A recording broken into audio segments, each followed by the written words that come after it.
Good morning. We'll call the October University of Minnesota Board of Regents meeting to order. First on the agenda is approval of minutes. I would seek a motion and a second. So move. Second. Been moved and second. Is there any discussion on the approval of minutes? Any discussion? If not, all in favor indicate by saying aye. Aye. Those opposed? Motion prevailed. Report of the President. Thank you, Mr. Chair. The very long headline for my report this month is, we're healthy, we're welcoming, we're taking steps we need to take to be a national model on key issues, and we're spreading the word about our impact and value statewide and worldwide. A few weeks ago, our Twin Cities campus was honored with the 2015 Active Minds Healthy Campus Award, recognizing the university as one of the healthiest campuses in the nation. The award's given by the group Active Minds, which was founded more than a decade ago by students to change the national conversation about mental health on campuses. The award celebrates U.S. colleges and universities that are prioritizing health and demonstrating innovation and excellence in promoting student well-being. We are one of only 5 higher education institutions to receive the award in the nation. The others are Cornell University, the University of North Carolina at Greensboro, the University of Texas at Austin, and Western Washington University. And here are some sobering facts. Our incoming freshman class here on the Twin Cities campus told us that nearly 70% of them expect to need counseling of some sort during their years here. 37% are concerned with staying healthy, that is, eating well or exercising enough. I think we used to call that the freshman 15. And 35% are concerned about stress management and depression. It's very clear that healthy students are successful students, and I'm proud of our professional staff in Boynton, our Office of Student Affairs, and others who work every day to keep students healthy and happy. Meanwhile, for the 4th consecutive year, our Twin Cities campus has received the 2015 Higher Education Excellence in Diversity Award from Insight into Diversity magazine, the oldest and largest diversity-focused publication in higher education. We were selected for our exemplary diversity and inclusion initiatives and our ability to embrace a broad definition of diversity on our campus, one that includes gender identity and expression, race, ethnicity, veteran status, ability, and sexual orientation, as well as many other identities. This speaks to our commitment to a welcoming and respectful campus climate, which is a key initiative for us all. Meanwhile, the University of Morris has won yet another honor relating to its commitment to energy-efficient buildings and sustainability.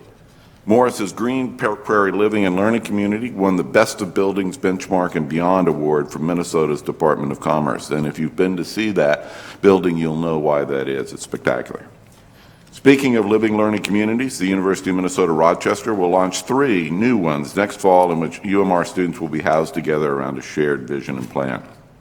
2 of the communities, the Global Connections Community and the Health Corps, aim to enhance student experience in the areas of internationalization, diversity, and inclusivity. The 3rd program, the Recovery on Campus Community, will provide support for students who are recovering from alcohol or drug addictions. Those are great ideas for our wonderfully unique campus and for students who share a passion for health sciences. Let me turn to news that demonstrates our commitment to moving forward on key initiatives and shows we're staying on track with our commitments. It was announced earlier this week that following our reaccreditation site visit in June, the University of Minnesota has received notice from the Council on Accreditation of the the Council on Accreditation of Human Research Protection Programs, or AHRP, that the status of our Human Research Protection Program is reaccreditation pending.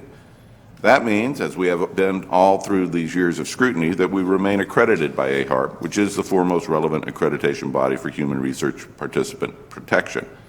But as a part of the pending accreditation, we must implement several changes. Many of the areas identified for improvement are already being addressed through our work plan to strengthen our Human Research Protection Program. That work plan will be fully implemented in 2016, by June of 2016. I've said I want us to be a national model in this space, and I'm confident we're headed in that direction. On another matter, as the legislative session approaches and as we seek to solidify our impact and reputation across the state, we've launched a new campaign for Driven to Discover. The campaign is beautifully aligned with our Grand Challenges theme of our Twin Cities Strategic Plan, and it features some of our remarkable faculty members. Over time, our analytics show that our Driven to Discover brand articulates our values statewide and strengthens our visibility and reputation across all of our campuses. It aids in student and faculty recruitment, increases alumni pride and support, provides a context for grant applications and research proposals, increases the effectiveness of our advocacy efforts, and provides colleges and other units with an umbrella for their communications. The campaign tells our story concisely and I think wisely. You will also begin to see billboards in strategic locations across the state, reminding Minnesotans and elected officials of the impact of our campuses and the value we bring to all 87 of our counties through extension, through healthcare affiliations, and through the workforce we prepare. And I'm going to show you two spots, one at the end of my remarks and one right now. This one shows a remarkable healthcare breakthrough. So far, there's been no good answer. If you have cancer of the esophagus, most of it has to be removed. But if I were to tell you that we could make a new esophagus using a 3D printer and ink made from your own cells, you'd look at me like I'm crazy. I'm amazed by what we've accomplished. Discoveries at the University of Minnesota are on the leading edge of transplant and will eliminate transplant rejection altogether. Let me turn to the campus climate survey on sexual assault and sexual misconduct conducted by the Association of American Universities. We were one of 27 universities to partner with the AAU on this national survey. The data nationally and for our university is disturbing, with almost 1 in 4 of our female students experiencing sexual assault or misconduct. That's not tolerable and is unacceptable. And it means that we must continue to promote our services to students, faculty, and staff, and that we can do more to explain the university's existing policies and systems. We can talk about bystander training and show that it and intervention is an important opportunity to help improve the climate around issues of sexual assault and misconduct. And while alcohol is never an excuse, we must continue to focus on education about at-risk drinking and the connections between sexual assault and sexual misconduct. As the data suggests, this is a problem of national magnitude and we must work together to address it. But it's clearly our problem too, across all of our campuses. Innovative programming and policies like the Aurora Center's new male engagement coordinator, the university's new language around affirmative consent, and continued commitment to a range of educational programming at various levels during the academic year remain important tools to addressing these issues. Let me turn to what's on deck in the coming weeks. Consistent with my work plan, I'll be traveling again throughout greater Minnesota to promote the university's impact. First stops will be to Marshall and Wilmer next week. And Mr. Chair, I'm sure you will show me around. On October 23rd and 24th, I'll be visiting Duluth and the Iron Range, and I'm looking forward to spending time with UMD and University of Minnesota Crookston students, alums, and fans, and of course Chancellors Wood and Black when the Bulldogs and the Golden Eagles square off for football. I'm going to root for everybody. Then during the first week of November, I'm set to visit St. Cloud, Fergus Falls, and our Morris campus, meeting with students, alumni, legislatures, friends, and I'll speak again to the St. Cloud Rotary Club. I also will work to improve and promote our university's reputation globally in a highly competitive higher education environment. I'll be visiting Hong Kong and South Korea in November, meeting with alumni and students, strengthening relationships with key academic partners such as the Hong Kong University of Science and Technology and Seoul National University. We have a decades-long relationship with Seoul National around medical education, and our College of Science and Engineering and Hong Kong University of Science and Technology are launching a joint faculty research initiative that builds on an agreement I signed in 2013 when I was last there. Important teaching, student, and research exchange relationships are important and established with our alumni around the world, and I am pleased to be able to contribute to those. The global reach for a top 10 research university really does matter, and it's demonstrated again in another new Driven to Discover spot that highlights our strengths in food safety and protection. We never imagined we'd have to worry about anyone tampering with our food supply. And then 9/11 happened. To have terrorists target our food, the consequences would be devastating. What we're doing to prevent that is on par with anything we're doing to protect our airports or buildings. We're part of Homeland Security, only we protect your dinner. Discoveries at the University of Minnesota are keeping our food supply safe from potential threats. With that, Mr. Chair, I conclude my report. Thank you, Mr. President. Report of the Chair. Since our meeting last month, Regents have been engaged in a number of activities throughout the university. Some highlights include groundbreaking for the Tate Science and Teaching renovation, University of Minnesota Alumni Association Annual Awards event, the UMD Fall Fling, and Homecoming on the Twin City campus. Later this month, several of my colleagues and I will tour the Itasca Biological Station on our way to visit the Crookston campus. We are looking forward to meeting with the new CBS Dean Valerie Forbes during our visit to Itasca and then attending the Torch and Shield Award recognition event in Crookston, ahead of a day of meetings with student, faculty, and UMC leadership. This completes my report. We now move to item number 4, the consent report, and would seek a motion and second. Been moved and second on the consent report. Is there any discussion? Any discussion in regards to the consent report? If not, all in favor indicate by saying aye. Aye. Those opposed, motion prevailed.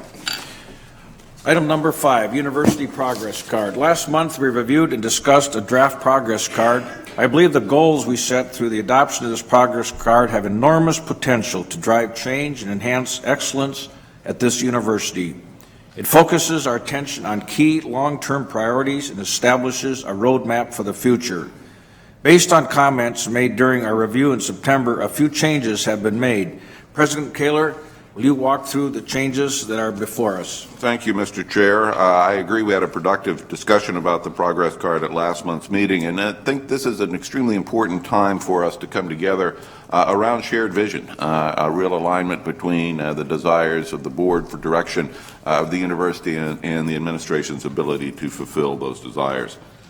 So we're establishing this progress card really to focus oversight on a limited number of measurable goals and trends that really indicate or drive excellence. It provides a roadmap for the future, and it should inform and help align operational metrics in the implementation of the strategic plan. CARD's focus is on governance and moving the organization forward. It will be frequently referenced and updated annually. But based on our September discussion, as you indicated, Chair Johnson, there are a few changes and additions I point out, and in one case seek your guidance and advice. But to review, the gold measures are, simply put, things that we can control and that are clear indicators of our academic quality and organizational excellence for institutions like ours, large public land-grant research universities. The measures have reliable data sources, and we're able to set clear goals and measure them over the next 6 years. On the other hand, maroon measures are more directional in nature. They illustrate for us trends rather than firm goals. And they're things that are important to monitor, but the university alone cannot influence their outcome. Today, on our gold measures, I recommend that we establish a more robust goal for the percentage of participation in our employee engagement survey, and we move it from 68% to 72% by 2021. And I recommend moving the current maroon measure, Twin Cities Freshman Average ACT, to a gold measure as it better matches the criteria of a gold measure. On our maroon measures, I recommend adding an inclusive success measure, that is, students of color with a favorable sense of being on our campus. How do we define that? By the percentage of undergraduate students of color responding that they agree strongly with the statement, "I feel that I belong at this campus." That data is collected as part of the Student Experience in a Research University, or SURA, survey, which is administered annually to all undergraduates on the Twin Cities campus. Our goal is to improve the campus climate and sense of belonging for all of those students. And the goal of the measure is to have student of color favorable sense of belonging match that of the non-student of color response. I also recommend adding one more maroon measure, and that is serving Minnesota students. Two approaches to that measure, and I would appreciate your input as to which you would prefer. My recommendation is to include one of the following two: percent of Minnesota high school graduates enrolling in the University of Minnesota as freshmen, or percent of Minnesota high school graduates that elect to attend college in Minnesota and enroll at the University of Minnesota. So the first is measuring the percentage of all students receiving a diploma who enroll in the University of Minnesota. That's sensitive to increases and decreases in the number of high school graduates over time, but it ensures the university is accountable for serving Minnesotans. The metric I slightly prefer is the second one, and that's the percent of Minnesota high school graduates who elect to attend college in Minnesota and enroll at the University of Minnesota as freshmen. About 40% of Minnesota high school graduates either elect to attend post-secondary institution outside of Minnesota or do not go to any college immediately after high school. And those high school students would not be included in this metric. But the goal is to maintain historical access of Minnesota high school graduates to the University of Minnesota. And let me wrap up a couple of other slides and then come back and discuss that point, if you will. So these are in your docket, so you can actually read them. It's a little bit of an eye test right now. And that includes our recommended change, the movement of the ACT score, second in the second group. And the maroon measures really are not possible to read on the screen, but they include the recommended changes. So that's where we are. This is for you for action this month, and I would open, Mr. Chair, a conversation around what you would like to do around the serving Minnesota students. Very good. Thank you, Mr. President. Recognize Regent Beeson and his work as well on the progress card. And Regent Beeson, your comments, please. Thank you, Mr. Chair. This is the beginning of a process. We're going to have another chance to look at it this spring and then annually or more often thereafter as we decide. So I'd expect that both the strategic focus and specific metrics will move and change. And one of the key areas that you alluded to, Mr. President, was the regarding enrollment of Minnesota students and looking for some input. I would actually go the other direction, which is the first option. The second option sort of presumes that we don't have the ability to increase the percentage of Minnesota students, the percentage of high school graduates to come to the university. And I think with the demographics going forward, we need to increase that percentage and capture kids that are going elsewhere still. That would be my immediate feedback. Regent Devine. Let me make several comments. First of all, this is an ongoing process, and I again want to thank Regent Beeson and the President for the initiative. This has been an ongoing thing for maybe 4 months now, and I think this is terrific. We're honing it down. As we move towards the final criteria, let me just add another dimension to this debate. Maybe there's a third item. The transfer student issue is also significant, and if we look at our fall admissions this year, or the admissions data that we had, our transfer numbers are down just slightly over a year ago. And one of the things that we do is we do have a very healthy, robust process for bringing in transfer students, and it maybe as a part of the measuring here, it's not just freshmen. I know the word freshman is there, but we should maybe look at encompassing or maybe in an additional category, the transfer issue. And I'm not looking for an answer necessarily now, but I'm just putting it up as another criteria because, again, it's meeting the needs of what the people of Minnesota are asking us to do and be more inclusive and all of that. And I think that element should maybe be considered as a part of this if we're adding serving Minnesotans. There's another sophomores, juniors, and seniors that are affected, or I should say sophomores and juniors that are affected by that transfer component. And maybe that's a measurement we should look at. Thank you. Thank you, Regent Devine. Regent Rocha, please. Thank you, Mr. Chair. I guess 3 points. First, I think either of these data approaches can be helpful, but I think that there's also a tremendous amount of risk in having this on it. I think the proper analysis is the percent of students at the University of Minnesota who are Minnesota high school graduates. That's really a measurement of what percentage of our effort goes to serve Minnesota students. And so that would to me that was what I was talking about at the last meeting, and that would be something that I would definitely want to see in there. And we talk about it all the time, right? We're at 67 or 70 with and so on. That's the number I was looking for. These are helpful because it demonstrates the extent to which the university can serve a changing demographic, a changing number of high school graduates. It's a little bit dangerous because when we're certainly in legislative session, if we're talking about only serving 10% of our high school graduates, they're going to say, well, then what percentage of our higher ed budget are you going to get? And we'd certainly be in bad shape if it was 10%.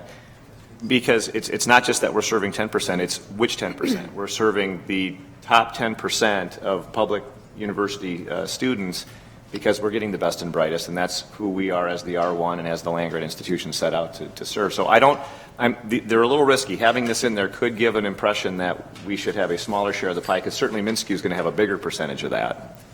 And so from that standpoint, I don't know that that is helpful on an ongoing basis. I would replace both of those with percent of University of Minnesota undergraduates who are Minnesota graduates. Thank you, Regent Rocha. Regent Hsu, please. Thank you, Mr. Chair. Before I give my opinion, I have a question about how we get this information. Regent, Mr. President?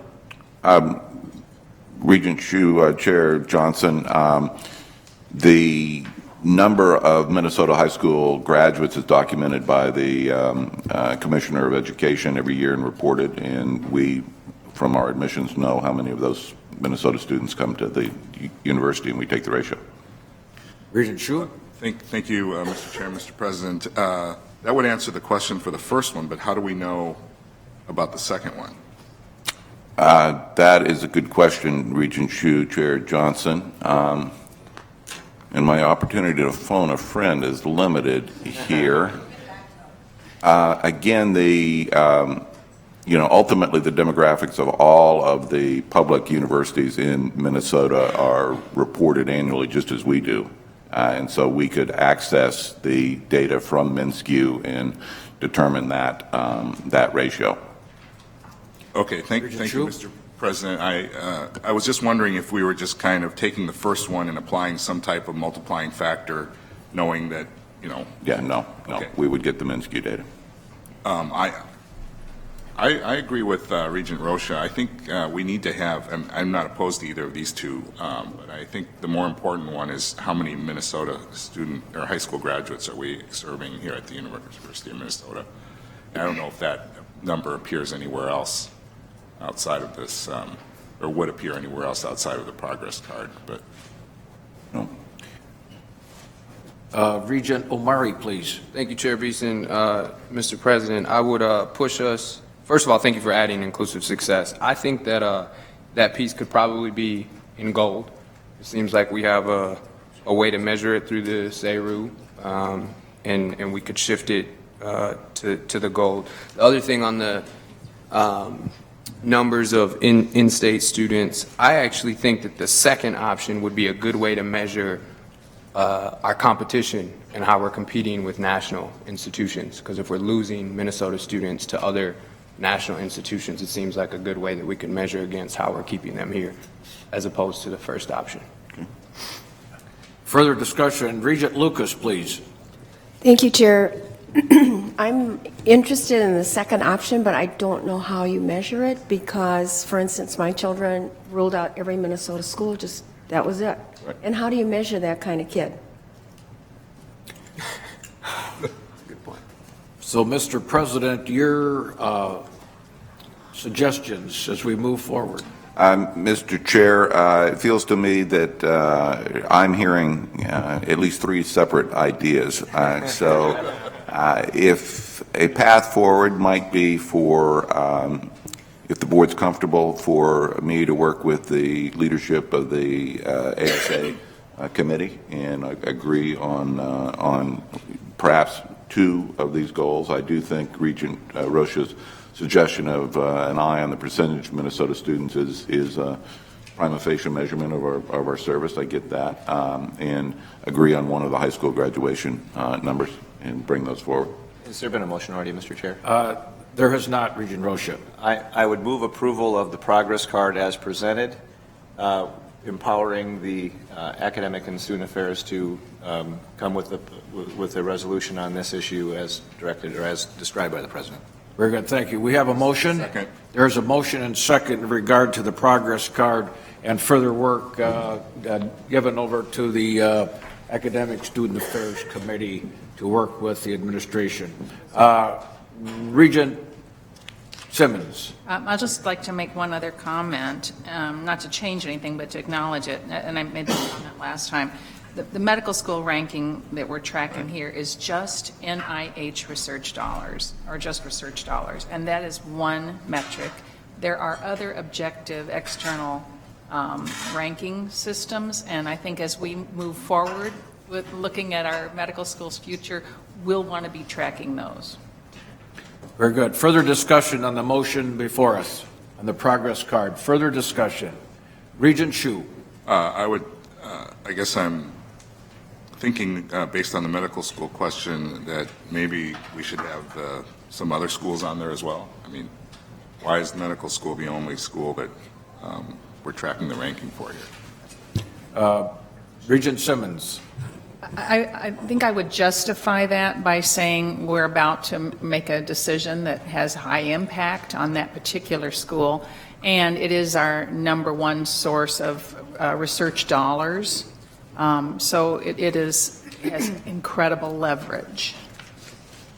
Okay, thank you. Further discussion on the motion. Further discussion. If not, all in favor indicate by saying aye. Aye. Opposed? Motion prevailed. Thank you very much. 2016 six-year capital plan. Vice President Wheelock and Vice President Fitzenreiter.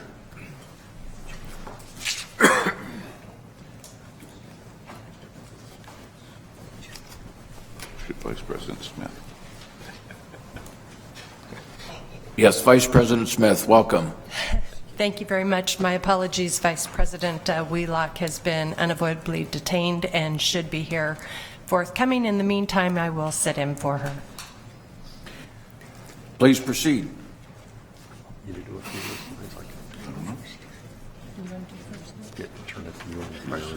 Perfect. Yep, Mr. Chairman, I'll pinch hit on a couple of the slides. We'll play tag team. This is the the six-year capital plan. Just to remind the board, you require us to come forward with a six-year capital plan. The first year of that plan is the capital improvement budget. That's the project, represents the projects we actually have money to build that have been approved by the board. And those come to you every May of right before the start of the fiscal year. And of course, throughout the fiscal year, when necessary, there are capital budget amendments to that capital improvement plan. The remaining years of the six-year plan then involve projects that are aspirational in nature. They are in pre-design. They are attempting to raise additional dollars, or we have a plan to go to the state for those projects. When we go about establishing the six-year capital plan, it is a case where we need to balance competing priorities. There are facility condition issues that, of course, need addressing. Those are the deferred maintenance on buildings. There are also academic priorities that are important to the institution, and then there are financial constraints. We are able to really get only so much money out of the state of Minnesota, for example, or that we need to, while we have an adequate debt capacity, we need to identify the source of financing for those projects. When we really dive into the competing priorities, the six-year plan is really balancing all kinds of elements. You know, it has to have some geographic balance. We are a system. We have outstate campuses. There are issues of staging that come into play, how much we typically get of a bonding bill, the annual operating costs, our one-third match, all of those play into what projects get laid into the six-year capital plan. I'll turn to my colleague to take you through the setting of academic priorities and some of the discussion about the individual projects in the plan. Thank you. Every year, we do ask the vice presidents, the chancellors, and the deans of our campuses and departments to identify their most important program priorities and what they feel are necessary to support these programs. We work with the Capital Strategy Group on campus, as well as the president, to review these priorities and requests and come up with the list for the six-year capital plan. There are several areas that we look at when we are discussing what should move forward in the six-year annual plan. Some of these are really looking to build an exceptional university where grand societal challenges are addressed, establishing a culture of that reciprocal engagement, and of course, capitalizing on our unique location. Our objectives are to advance the strategic plan priorities of the University of Minnesota and enhance our campus-based experience. We do align the projects with the available resources that are available, as Fitz talked about. And we also try to complete, not try, we do complete the capital investment sequences, such as the project that started with physics nanotechnology. Once that's complete, we move on, and soon to be under construction is Tate, which you were all at. And from there will be the Pillsbury renovation. We also have a very strategic emphasis that we are looking to complete, and that is to renovate or remove all critical buildings on the FCA list. In addition, advancing the health sciences, as our legislature has also given us the $10 million appropriation to move forward on the educational health sciences building, as well as the clinical sciences building, and modernizing our St. Paul campus research laboratories and expanding the capacity in our STEM programs. The current plan's elements, of course, HEAPR is our most critical request and is number one on our list, as it is every year. We're looking to renovate the plant growth facility on the St. Paul campus. As I mentioned, Pillsbury, completing that sequence.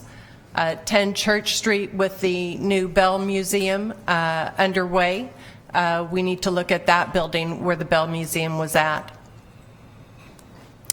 Today's plan's elements include advancing the health sciences, and as I mentioned, the health science education, and then further on there is a phase 2, which is the clinical sciences, and ultimately looking at the deconstruction, demolition of Mayo. We're looking to modernize our St. Paul campus research laboratories and the academic and student experience investments. We'll also be looking at expanding capacity in our STEM programs. The Duluth campus has underway right now the design of the chemistry and advanced material sciences building, what the legislature has funded previously. We are also putting in priority for academic and student experience investments. This is a system-wide opportunity for all campuses.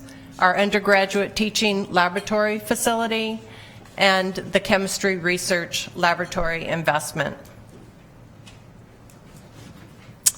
There are other projects under consideration on this list. These projects have not yet made it to the 6-year capital plan, as they aren't sufficiently developed at this time in terms of their programmatic needs. There are key investments based on collegiate and academic priorities. However, they may need further definition and development before they're able to advance.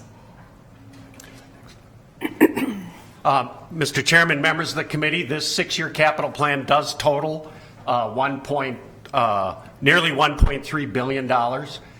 It is heavily dependent upon requests that we will be forwarding over this time period to the state of Minnesota. Nearly 78% of that request is tied to approval of projects by the Minnesota legislature and the governor.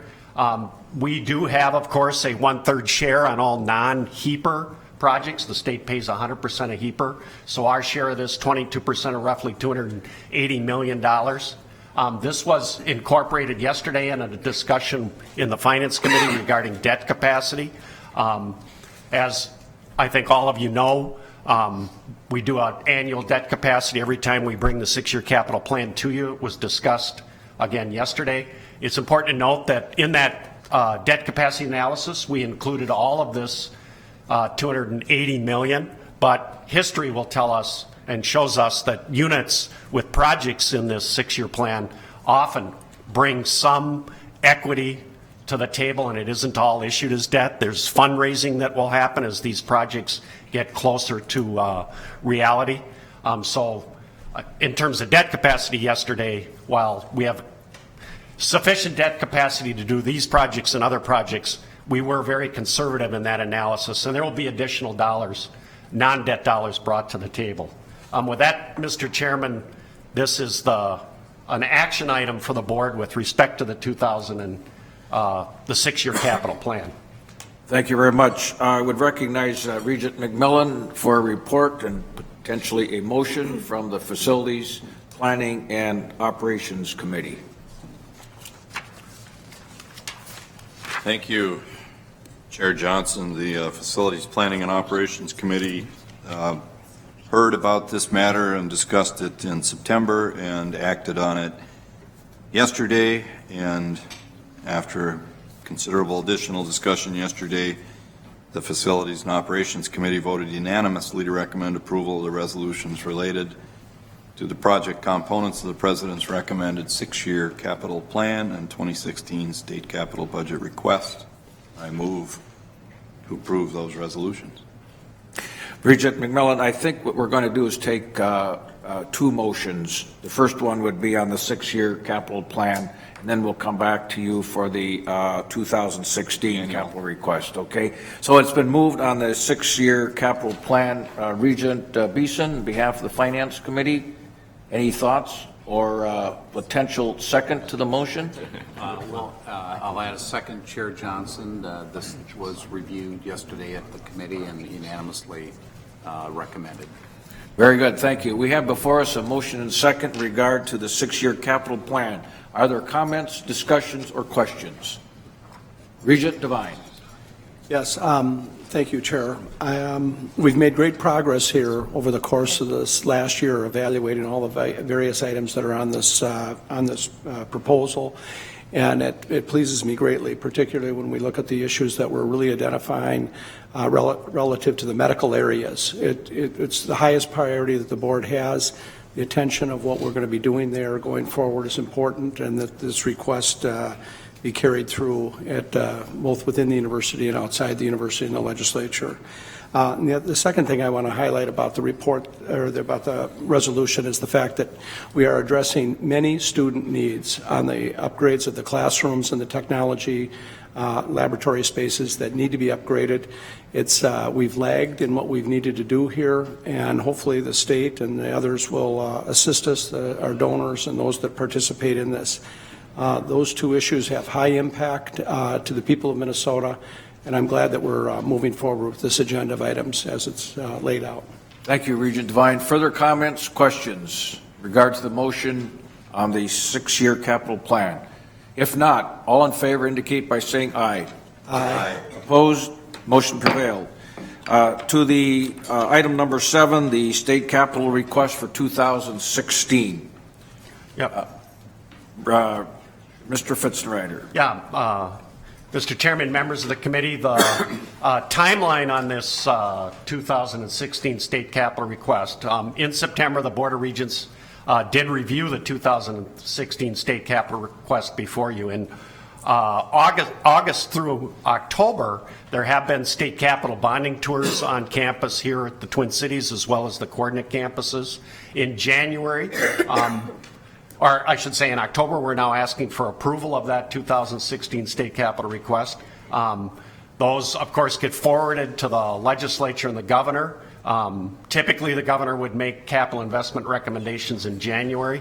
The legislature is convening late this year in March, and then the outcome of that legislative action on this 2016 request will appear then in the 2017 annual capital improvement budget that'll be before the board in the May-June timeline. What's the price tag on this 2016 state capital request? It is $304.4 million. with the state contributing $236.3 million and the University of Minnesota responsible, as you can see, on individual projects, $68.1 million. These projects are in priority order. We are required to submit them as priorities, and of course the HEAPR ask is always our #1 priority. With that, I'll turn to my colleague to walk you through some highlights of each of the projects. Thank you, Ms. Smith. Thank you. As Fitz mentioned, higher education and asset preservation replacement is the highest priority. We're looking to do strategic investments that are really targeted to our mission-critical buildings that will improve energy efficiency and reduce our long-term operating costs. This plan is identified in each year of our 6-year plan.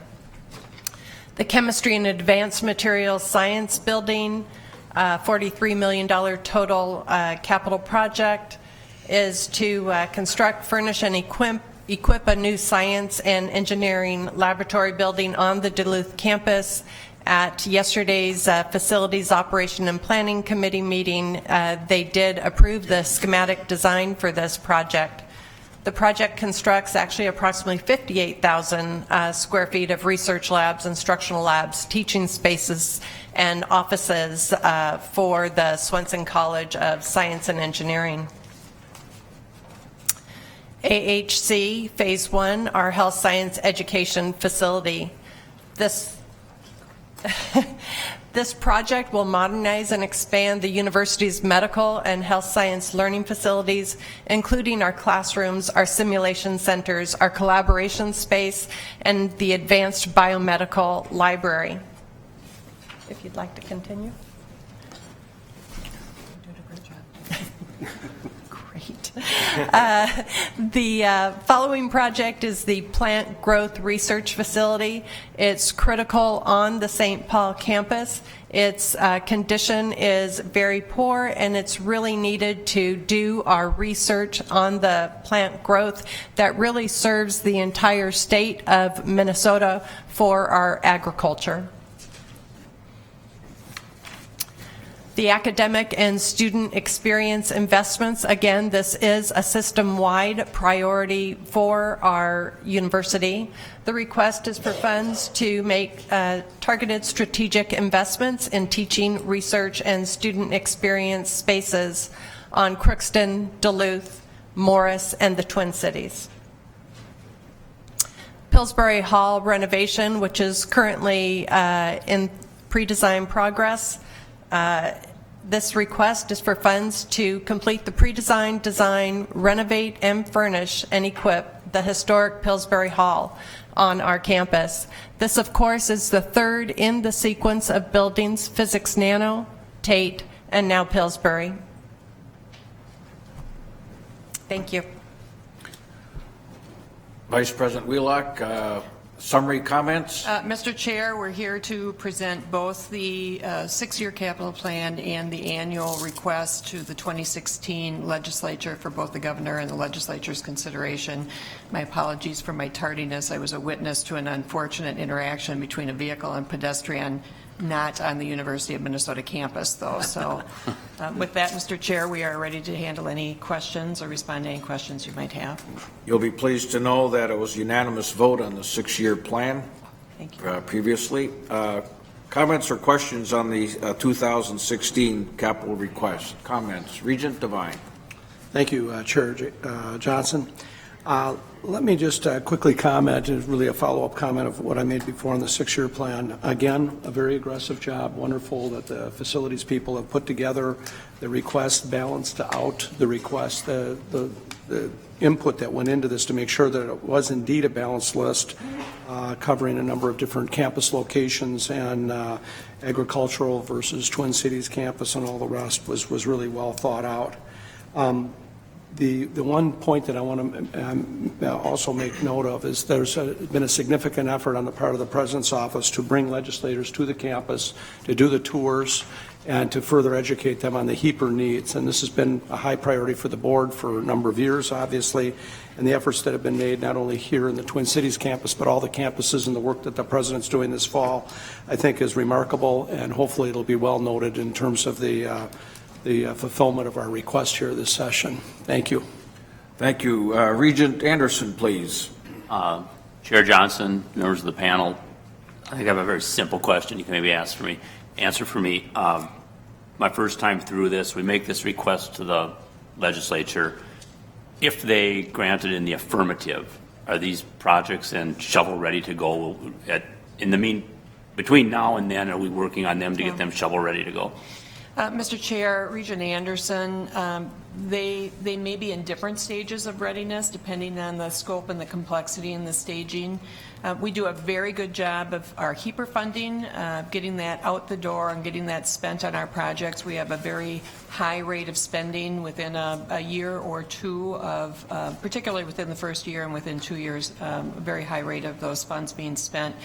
In some of these cases, as indicated by AVP Smith's comments, we may be in pre-design, and so we may need the funds to finish the design process before we can begin construction. So it really is a little bit of a mixed bag, but we have sufficient information to understand the program scope and to know that these are institutional priorities and they're in different phases of readiness based on the project. Would it be fair to say within 12 to 18 months of receiving an affirmative deal that the projects are under construction?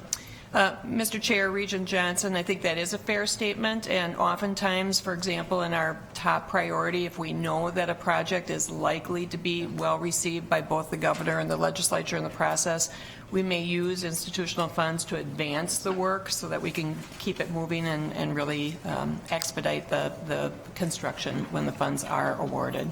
Thank you for your answer. That satisfies. Regent Rocha, please. Thank you, Mr. Chair. I intend to support the resolution. Is it on the floor? Does it need to be on the floor? We do not have, I was going to turn to Regent McMillan for a facilities report. And I will continue under our state of anarchy and make my comments. I intend to support it, and I think with the information that's in front of us, I think it looks like a well thought out plan, and certainly as a subjective matter, people can have opinions about priorities, but I think it's a good plan. I would restate what I stated yesterday for the ages, that both for this and the previous resolution, it was a pick-em as to which one I addressed. This would be much more effective for me as an analysis if it's done in the context of updated strategic plans for each campus and an updated system-wide strategic plan, so that we can ensure that those plans nest with the strategic plan and that this is consistent. So I just ask that that's a priority for us going forward. Regent McMillan for comment and potential motion. Yes, and sorry I jumped the gun on I combined the two a few minutes ago. The committee also took this up again yesterday following in action mode after a review in September and October, and had a good debate about it with the administration, and ultimately voted unanimously to recommend approval of the 2016 state capital budget request, and I bring that vote to you as a motion to adopt the resolution. It has been moved. Is there a second? What do we want? Praises and respect. When do we want it? Now. What do we want? Praises and respect. When do we want it? Now. What do we want? Praises and respect. Now. Praises and respect. Now. Praises and respect. Now.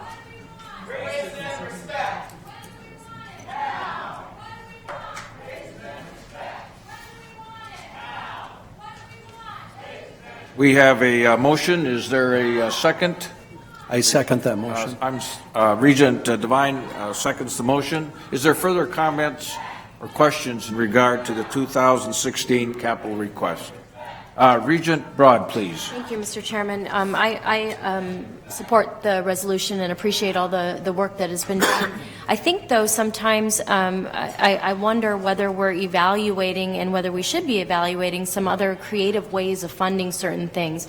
You know, we lament often about the lack of funding on the HEAPR side, and are there other universities that do it differently? Are there other ways that we could evaluate how we actually get some of those buildings remodeled and remade?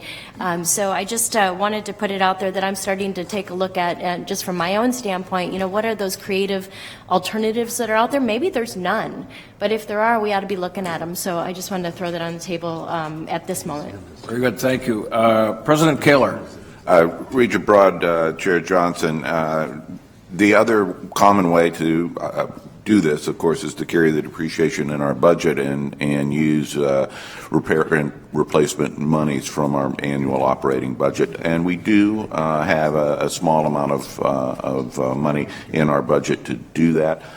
We did, I will remind the group, go to the legislature last time around with the idea that they could grow an allocation to us in our annual budget and that we would respond by reducing their request for HEAPR funds and shift to that mechanism.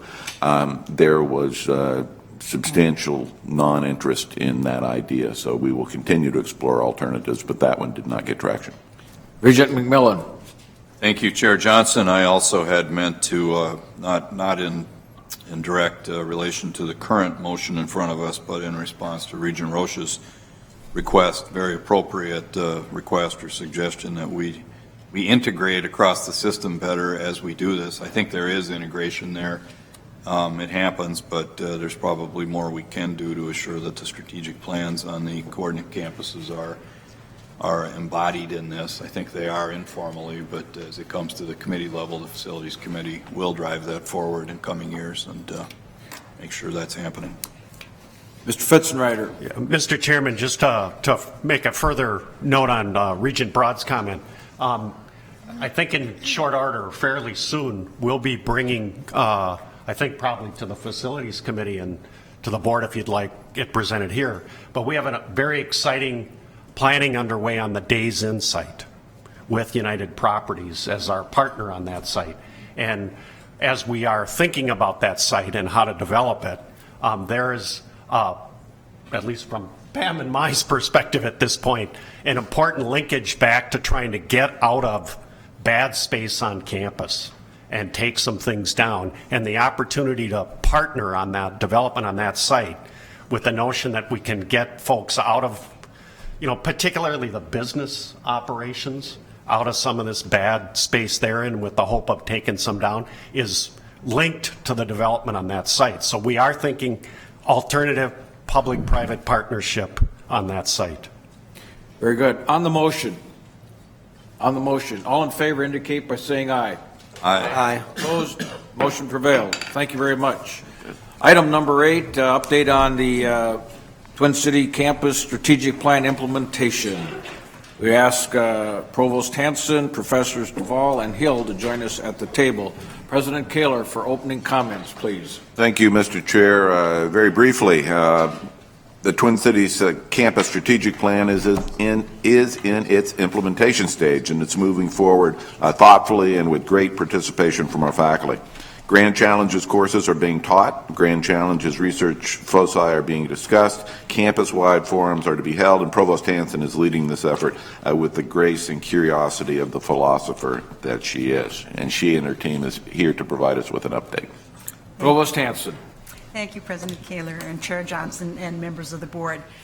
I'm pleased to provide the board with an update on our first year of progress implementing our strategic vision and goals for the Twin Cities campus, and to provide an overview of priorities for sustaining that progress in year 2. I'm joined by 2 members of our faculty, Professor Raymond Duvall from CLA and Professor Jason Hill from CFAM, along with an undergraduate student, Natalie Vandenberg, who is also in CFAM. Following my very brief remarks, they'll each contribute their perspectives from their vantage points of personal involvement on our institution's efforts to advance the integrative research and teaching goals that are key components of the plan. We'll all keep our remarks very brief in order to allow time for questions and discussions. I guess I need to. There are the people who are here. I never remember to advance these, sorry. As you know, the animating notion of the strategic plan is that we'll marshal the exceptional strengths of our campus and our location to address the critical grand challenges of our communities, our state, the nation, and the world. The 4 specific supporting goals are linked in the plan to scores of action steps we are taking and will continue to take to make the university more nimble and integrative, and to expand collaborations and investments in areas where we have the potential for major impact. We understand the plan to be a focused framework for institutional invigoration and academic excellence. It advances our dual role as Minnesota's land-grant university and its globally engaged research institution. And it aims to make the most of our capacity and responsibility to produce transformative research, outstanding education, meaningful outreach, and productive collaboration. In our previous strategic planning discussions with the board, in March, in particular, we highlighted crucial work during the fall and spring semester, which was ongoing then, to incorporate strategic planning goals into compact planning. And the compacts, as you know, are the foundational processes for academic planning and, importantly, strategic budgetary decisions for all the schools and the support units. As we've emphasized, the plan is designed to build directly on our existing strengths through a great many action steps that set us on a path to transformational improvement. And given the focus of the plan on reinvigorating our core academic mission, colleges, departments, and faculty are key actors moving us forward. Implementation steps in year one, therefore, have focused on integrating strategic goals into the fabric of university academic and administrative life, both bottom-up and top-down. First, through compact planning and through alignment with our metrics framework, which you discussed earlier today, through discussions with other central offices, and through general and focused discussions with deans and chairs. We're trying to align the daily work of our administrative offices and academic units with the goals of the plan. But it's also important to note that we've moved to seize opportunities for quick wins, visible changes easily adopted that were suggested in the planning document. This has involved multiple initiatives related to faculty and academic affairs, for example. I mean, we've begun a number of series. People have the plan in a very general and a lot of specific ways emphasized the importance of department chairs as as crucial members of the university community who will help move the plan forward. And so a lot of the emphasis in academic affairs has focused on department chairs. We've also had specific steps on campus climate and diversity and on public engagement and in other areas, as well as some significant work squarely focused on curriculum and research, which we'll talk about more in a minute. As we begin year two, our priorities include making sure the strategic plan is a central driver in resource allocations, and we're strengthening alignment with other strategic and operational plans that are salient for colleges and other administrative support units. As you have noted in your own discussions, almost every unit has some kind of strategic plan, and we need them all to be aligned. We're also expanding opportunities for campus engagement with all cornerstones of the plan. We've placed strong emphasis on integrating grand challenges into our research and teaching because, of course, this is so central to our aspirational goals and to the opportunities our university offers students. We've launched the Grand Challenges curriculum with team-taught courses and soon minors, focused on foundational competencies students can apply across a range of topics. Solution-driven courses taught by cross-disciplinary instructors that immerse students in the process of discovery that's central to our mission. And we're far along in a broad-based and vigorous campus-wide effort to identify areas of research where we have important opportunities to align cross-disciplinary strengths for greater excellence and impact. I'll ask Professor Hill and Professor Duvall to say a bit more about this important work. But first I want to emphasize that while we've made it a priority to jumpstart the goals of the Grand Challenges curriculum and research, in part because it is one of our cornerstones and in part because it is very visible and catches the imagination, we continue to understand clearly that our vision of a preeminence in addressing the grand challenges of a diverse and changing world will ultimately be achieved only by concerted progress on all four goal areas. And I just want to note that yesterday, in fact, at the Faculty and Student Affairs Committee, we had the opportunity to discuss the strategic imperative of recruiting and retaining field-shaping researchers and teachers, as well as the importance of fostering academic department cultures that promote and sustain faculty achievement and research and teaching excellence. The steps we're taking to advance this goal clearly connect with our curricular and research goals. All are important to our aim of creating and sustaining a university of ambition, innovation, and achievement. The momentum we've gained in advancing integrative research and curriculum, however, is itself worthy of special focus. And here I'd like to turn it over to Professors Hill and Duval. First, Professor Hill. Professor Hill, please. Thank you, Chair Johnson and members of the board. I appreciate the opportunity to speak with you this morning about the class I teach, Can We Feed the World Without Destroying It? I'm Jason Hill, Associate Professor in the Department of Bioproducts and Biosystems Engineering in the College of Food, Agricultural, and Natural Resource Sciences. So meeting the needs of our world's population, which is growing both in numbers and in wealth, is truly one of the grand challenges that face us today. Among these needs, of course, is food. Over the next 50 years, we will have 2 billion more people on this planet, and our global demand for food will double. At the same time, we have just under 1 billion people around the world malnourished, and 1 billion people who are experiencing too much nutrition, and this is leading to additional health problems. What makes this all the more challenging is that we need to satisfy this increased demand and at the same time reduce our environmental impact. This is truly a grand challenge. So you may be wondering, how can we actually feed the world without destroying it? A traditional approach would be for me and my co-instructor, David Tillman, Regents Professor in the College of Biological Sciences, to stand before you and say yes or no, and here's how we would do it. But that's not what we're doing in our class. Rather, we pose this grand challenge to the students, and we ask them to work with us in answering it, to come with us and understand how the research that we do can be used to answer it. We break the problem down into its parts. What does it mean to feed the world? What does it mean to destroy it? We spend weeks on each of these parts, build them up together into a solution. But it is not enough simply to understand this grand challenge. We need to do something about it. That is why our course is designed to be as much about action as it is comprehension. Our students prepare policy briefs in which they advocate partial solutions to this problem. They also work in teams to prepare projects in our Knowledge to Impact segment, which we collaborate with another Grand Challenge course currently being offered. We address topics in this course, such as changing diets. How can we promote healthy diets? How can we transfer knowledge from one area to another? Increase system diversity, improve infrastructure, close the yield gaps, and secure funding for projects that need to be addressed in all this. All these are very active in terms of student participation.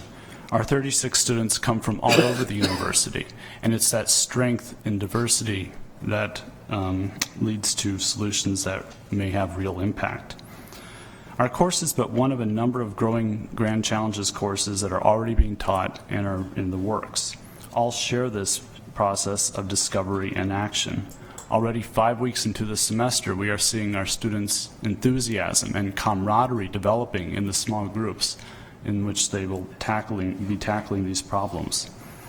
Professor Tillman and I are most appreciative of the encouragement that we have been given by our administration and by you to pursue this new course of education. If this course is any indication of the way this Grand Challenge curriculum will develop, I'm heartily encouraged by its ability to transform education here at the university. And now I would like to introduce one of my students in this class, Natalie Vandenberg, who is a senior in the Food Systems major of the College of Food, Agricultural, and Natural Resources Science, who will provide a student perspective on this. Thank you, Professor. Ms. Vandenberg? Vandenberg. Vandenberg, very good. Welcome. Chair Johnson, members of the board, as you heard, my name is Natalie Vandenberg, and I'm here to provide for you today some insight into the student perspective on Grand Challenge curriculum. So I'm actually one of those transfer students that was mentioned earlier. I started my undergraduate career at Georgetown University, where I spent 2 years in their School of Foreign Service. And a few of my classes there touched on issues of food security, climate change, and global health. And it hit me that I could unite my love for food and my desire to create positive global change. I realized that the world needs people who are fluent in food, agriculture, the environment, and nutrition, who can work across diverse cultures to improve and study global food systems. So what brought me here to the University of Minnesota was the fact that it not only would allow me to study this emerging field of food systems, but it also had the expert faculty, resources, and location that would help me to get the most out of what I was learning. With its extensive rural agriculture and also its growing urban agriculture, Minnesota is an ideal place to understand both communities, which is critical in our state, but even more so in our world. I had a chance to put my skills to work this past spring when I interned at Partners in Food Solutions, a nonprofit founded by General Mills working to improve food production in Africa. And I would love to spend my career continuing to confront this challenge of how to feed the world. As a student, though, answering a huge, multifaceted question like how to feed the world without destroying it can feel impossibly daunting, which is where a class like the one taught by Professor Hill and Professor Tillman comes in. In all honesty, I was skeptical of how meaningfully a university class could actually enable students to answer this question for themselves, but this course has surpassed my expectations by far. This Grand Challenge course has been unique in my undergraduate experience. The classroom environment actually feels different. The team of teachers brings a range of expertise from a variety of fields, and they guide us through the process of tackling this challenge by first trying to understand the big problem so that we can begin to work on a smaller scale, which is a useful approach to any large-scale problem. Most empowering as a student has been the freedom that Professors Hill, Tillman, Rose, and Marshall have given us in this Knowledge to Impact project we'll develop throughout the semester, and the complete confidence they have that our teams will come up with worthwhile solutions. Technical knowledge and research skills are critical parts of a college education, of course, but nothing could be more valuable to me as a student than the conviction that I can make a real difference in the world, backed up by the experience of actually having tried. Thank you. Thank you very much. Professor Duvall? Correct. Thank you. Chair Johnson, members of the board, thank you for the opportunity to speak with you about the Grand Challenges research strategy process.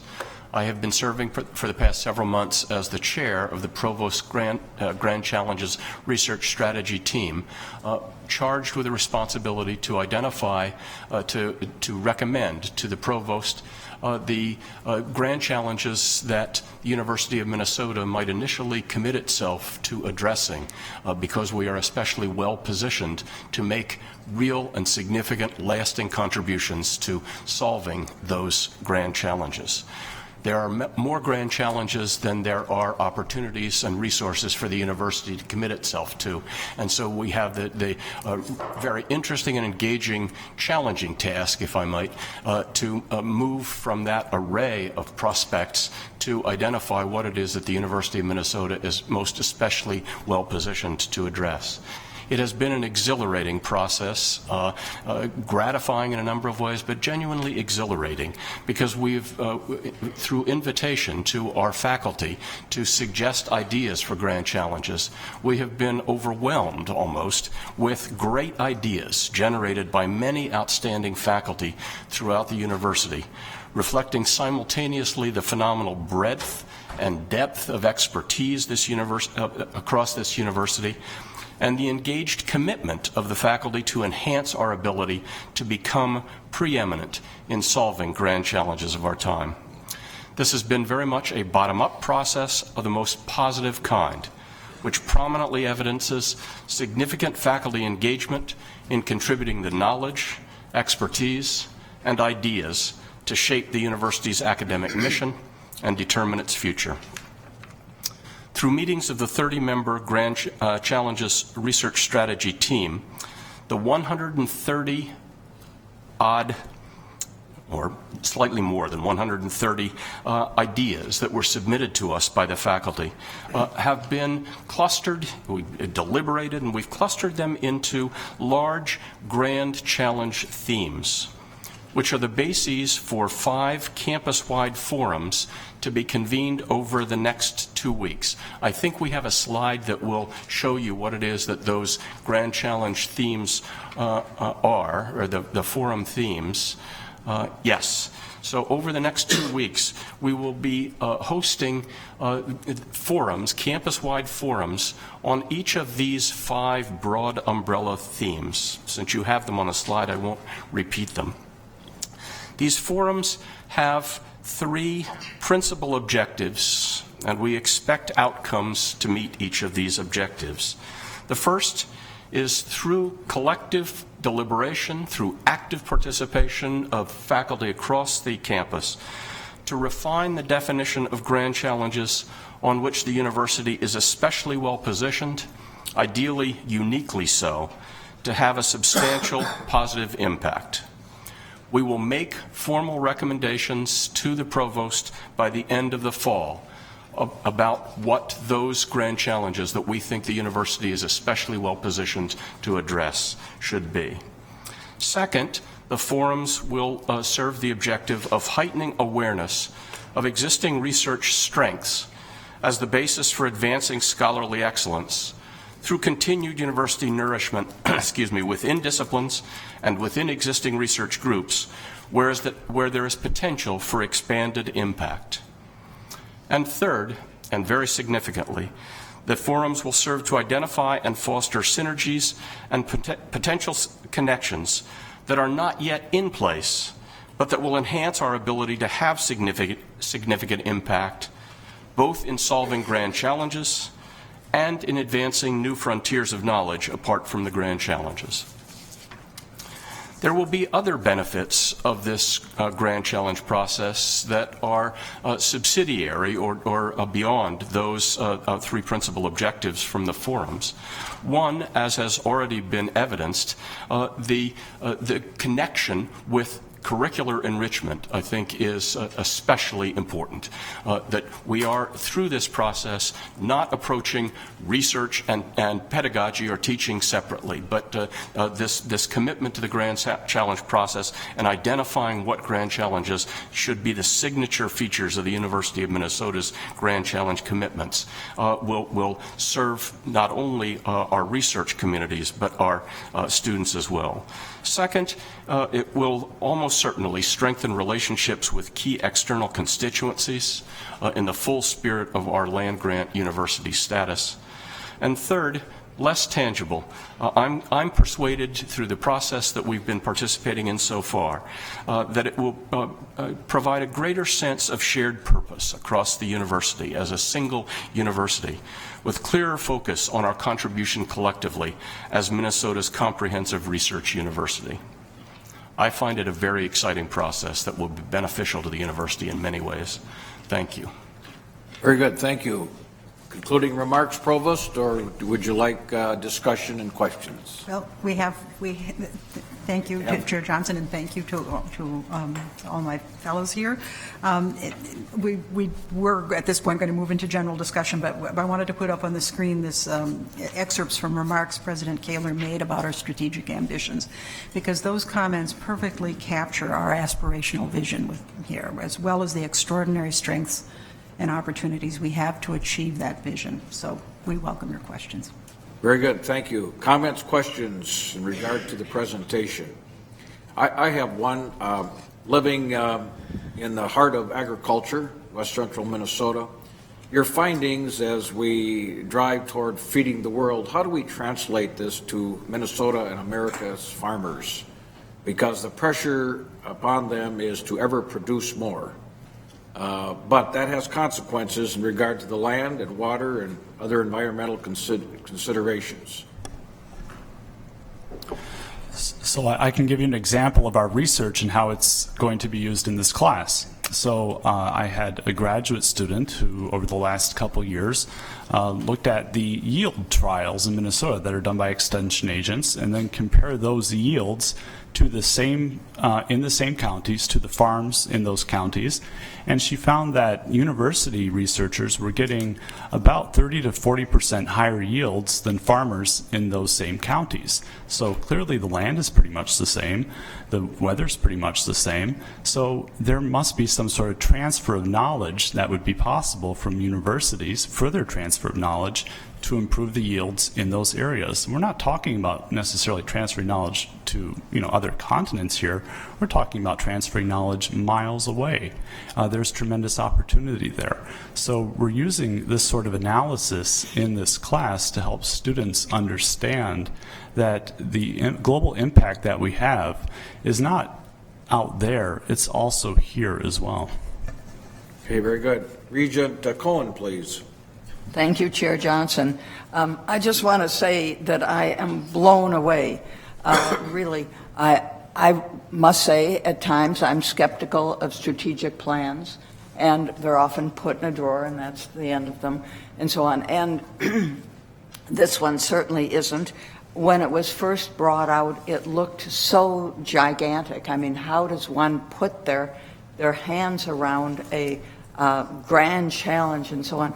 And the way that this has been implemented and the using all the students and faculty and people from the university to gather together to have this shared focus, as you say, Professor Duvall, I really think it's just remarkable and exciting and wonderful for our university. So thank you for all you're doing on it. Thank you, Regent Cohen. Regent Rocha. Thank you, Mr. Chair. This stemming from your comments, your point a moment ago, Mr. Chair. As we go forward and as I look at this, and obviously I've come a little later to this conversation than other members of this board in this iteration. I keep hearkening back to the concept of the land-grant institution. Professor Hill just talked a moment about the effect of this on Minnesota farmers. It's kind of a different, for me, it's a little bit of a different approach to what originally was a huge part of the success of the land-grant system across the nation, where it was really about solving the local grand challenge and then exporting that knowledge to the rest of the world. And for me, obviously, with my background in education here at the university, language is very powerful. And the way we talk about grand challenges, particularly as this is a board that's elected by the legislature, and obviously it's a very important thing for us to make sure that the state feels that they're getting value from our institution. And I think the average person on the street might say, well, if it's a global university, let the globe pay for it.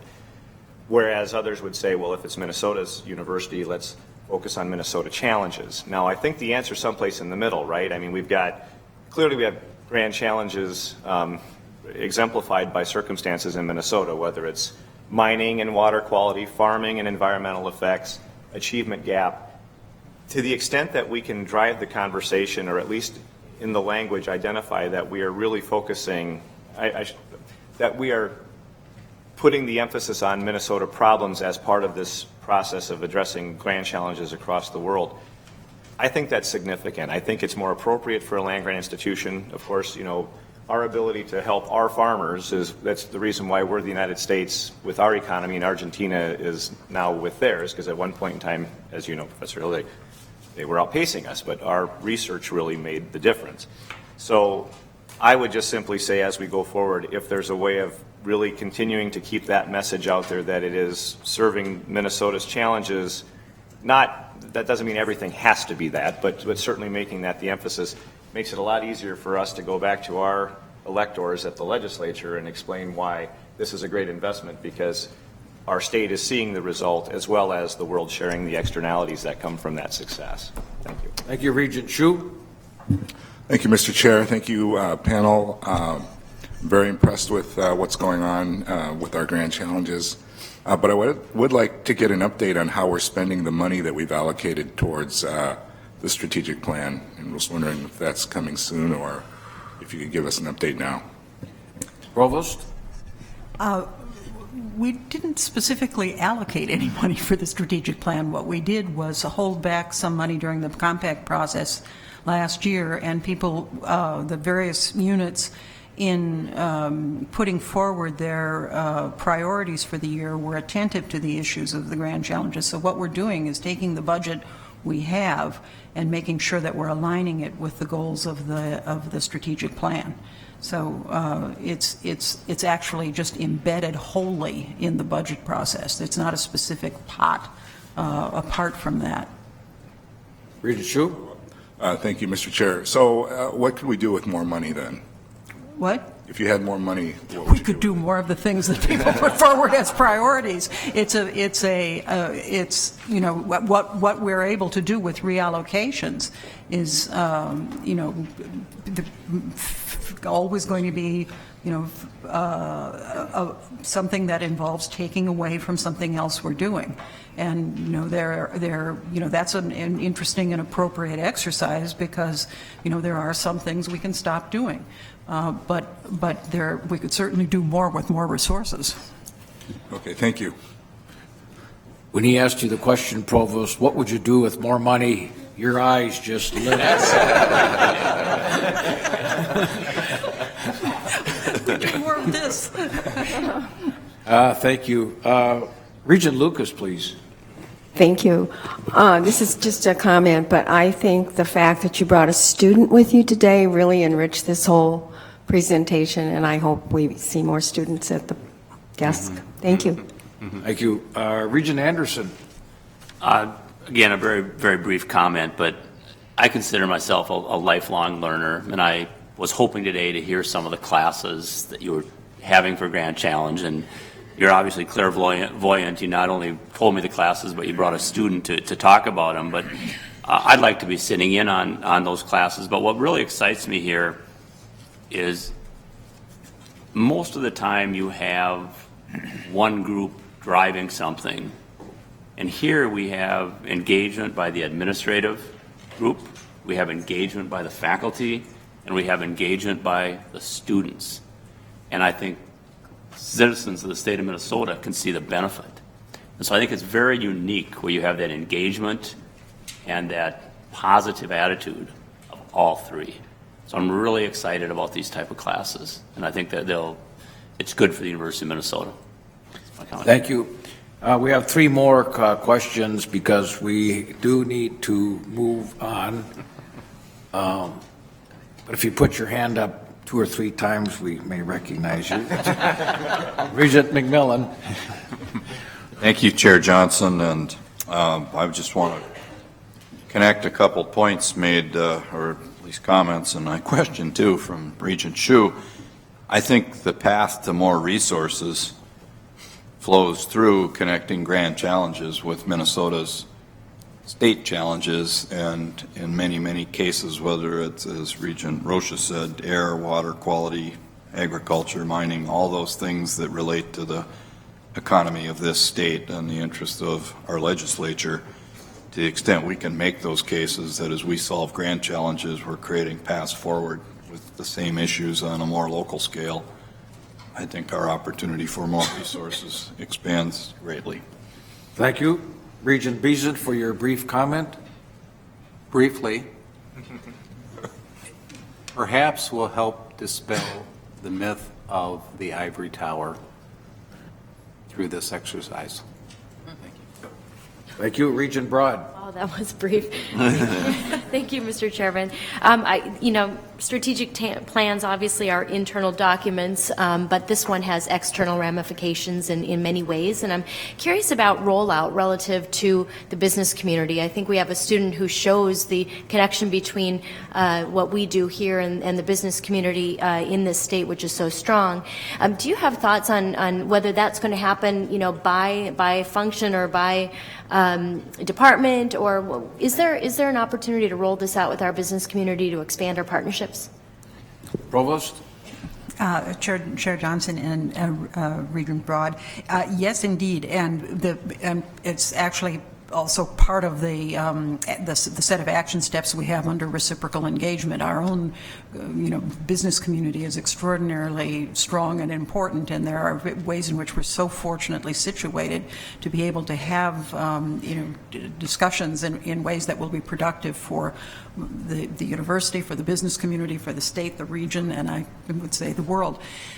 We have a number of plans that are specified about convening various occasions in order to discuss this, but we also have some particular work going on in the public engagement area, trying, for one thing, to align a lot of the work we do in a way that gives it more impact, because we have, again, a lot of activities going on in a lot of quarters of the university, and people don't know what they're doing from one quarter to the other, and we have a new approach to public public engagement that is being heavily focused on this year. But we also do want to have some, if I may say so, some sort of splashier events to draw attention to the way in which we want this to be something that's much more integrally related to our local community. Very good. Regent Simmons for final comment. Oh, thank you. Is that final for me of the day or final on this topic? You'll see how this one goes. This strategic plan for me, and particularly the way it's outlined with the grand challenges, is what a land-grant public research university should be doing. We receive funding in a number of ways from the state, from the students, from the communities, from the federal government. Land grant came from a federal act, and we continue to fund our research with federal money. So, in fact, we have a commitment to our local community, to our state, to our nation, and I really see that here.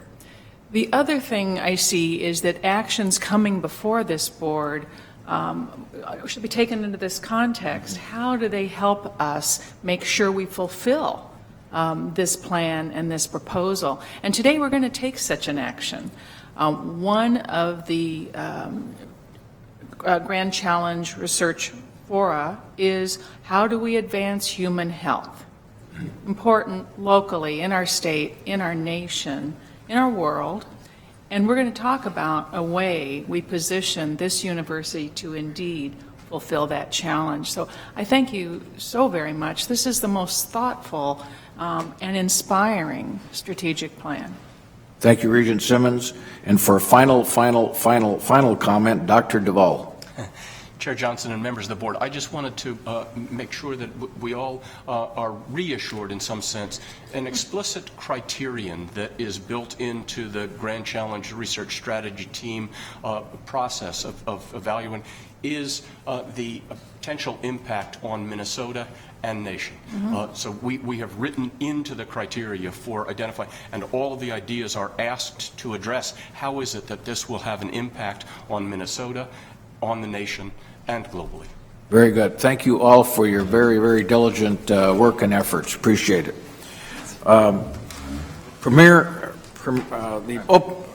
primer on Minnesota open meeting law, I invite General Counsel Donahue and Deputy General Counsel Smith to review the requirements of the open meeting law, which the Board of Regents subscribes to.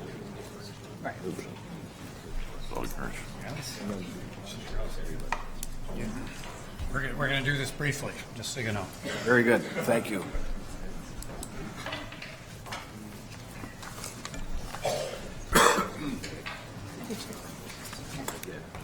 Mr. Donahue. Okay. Chair Johnson, members of the board, we are here today to provide you with a primer on the Minnesota open meeting law. Deputy General Counsel Tracy Smith and I will take you through a series of slides and highlight the most important aspects of the open meeting law. We will not talk about every nuance of the open meeting law because it is a much litigated piece of legislation. So the open meeting law was enacted for the first time in 1957. It has been amended on several occasions, mostly to broaden its coverage and to address controversies that have arisen in municipalities and counties and school boards with respect to the openness of meetings. The law is intended to ensure the public's right to be informed and to assure that governmental decision-making is done in private, not done in private, but in public meetings. The courts have determined the law is to be construed in favor of public access, and the exceptions to the open meeting law, and there are several that we'll talk about today, are to be carefully restrained to avoid abuse. There has been in the last 5 years 8 appellate court cases involving the open meeting law, 7 in the Court of Appeals, 1 in the Minnesota Supreme Court, none of them thankfully involving us. And the other oddity I would point out to you is that the law does not apply to the legislature or to the judiciary.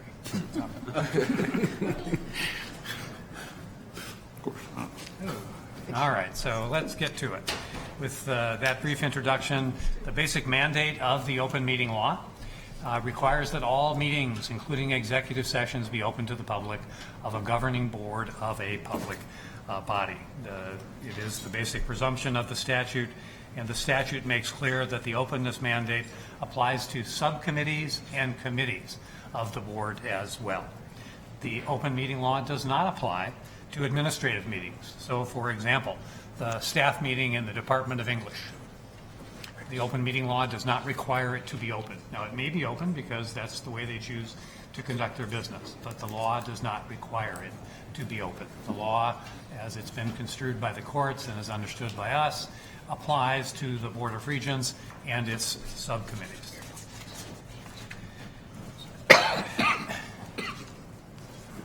There is, in fact, one case involving a university from 1989 that involved a presidential search that challenged whether a presidential search committee was required to be open because it was a subcommittee of the Board of Regents. The Minnesota Court of Appeals decided that the search committee process was not required to be open on that theory. The court explained that the committee only made recommendations to the board. It had no power to decide or to set policy for how the decision was to be made. It did not have power to, in the words of the statute, transact public business. That power is vested in the regents. Participation in the process of choosing did not bring the search committee within the ambit of the statute. There was no delegation of the power to decide. And the thing that you should, there's lots of rationale in the decision. There were no regents on that particular search committee. Subsequently, we have had regents on presidential search committees, and they have not, that issue has not been challenged, and we think that does comply with the open meeting law. So, it worked out. The next big question is whether the open meeting law even applies to the university, and if it does our autonomy shield us from the intrusion on the authority of the board? Both of these cases, both of these questions were answered by the Minnesota Supreme Court in 2004 in another case involving a presidential search. As some of you may recall, the board suspended its rule requiring compliance with the open meeting law and interviewed the 3 finalists in that presidential search in private. It was essentially based on a theory arising from a Michigan presidential search case in which the Michigan Supreme Court had decided that the open meeting law of Michigan did not apply to the search for presidents at Michigan State University because of autonomy arising from the Michigan Constitution. The Michigan Constitution is somewhat similar to our particular Constitution. As indicated in slide 3, the Minnesota Supreme Court held that the university is a public body subject to the open meeting law, even though the board or the university are not specifically identified in the legislation. They decided that we were a public body and therefore subject to the open meeting law. The Supreme Court then addressed our autonomy argument and they rejected it. They concluded after a substantial discussion in the opinion that it agreed with the dissenters in the Michigan autonomy case, and that it was not appropriate to not have the open meeting law not apply, that it was a procedural rule, it was not a substantive rule, it didn't control the decision, and therefore it didn't intrude on the autonomy of the Board of Regents. So the big questions are answered. The open meeting law, went the wrong way. Does have some actual exemptions from it. They are set forth on the slide here. The one of those that's important to us is the second one, where it says state agencies, boards, or commissions that are exercising a quasi-judicial function in disciplinary proceedings.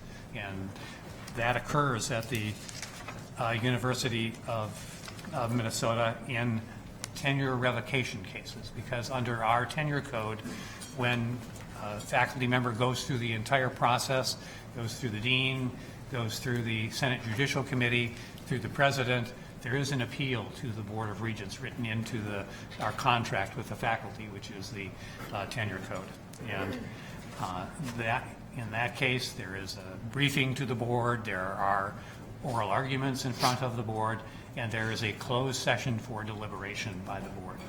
This was addressed in the Zahavi case. Zahavi was a professor who held an appointment at the University of Minnesota and also held an appointment at another university at the same time, which we thought was inappropriate. The Zahavi case, for purposes of this discussion, says that you can deliberate in a closed session. And that is in accordance with, I think, the apparent language of the open meeting law. So the next,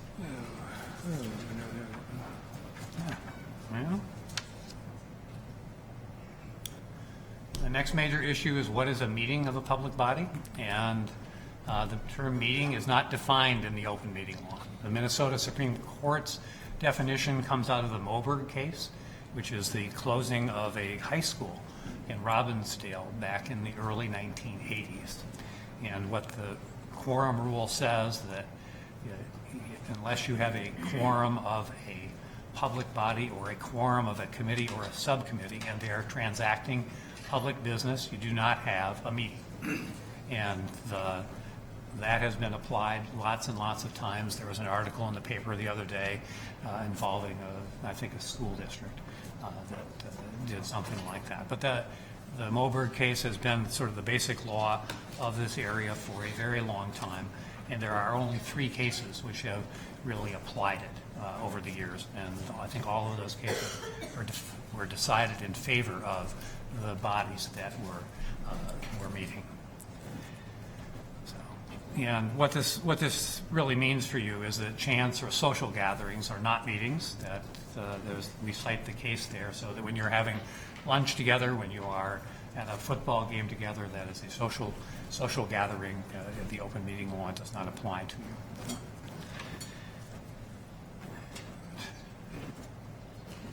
So the Moberg case also has this quote, which is somewhat famous in our little world, is that serial meetings in groups of less than a quorum for the purposes of avoiding public hearings or fashioning an agreement on an issue may also be found to be in violation of the statute. And as I said, there are 3 subsequent cases to Moberg, all of which have found have either found no violation of the serial meeting rule or have sent it back to a district court.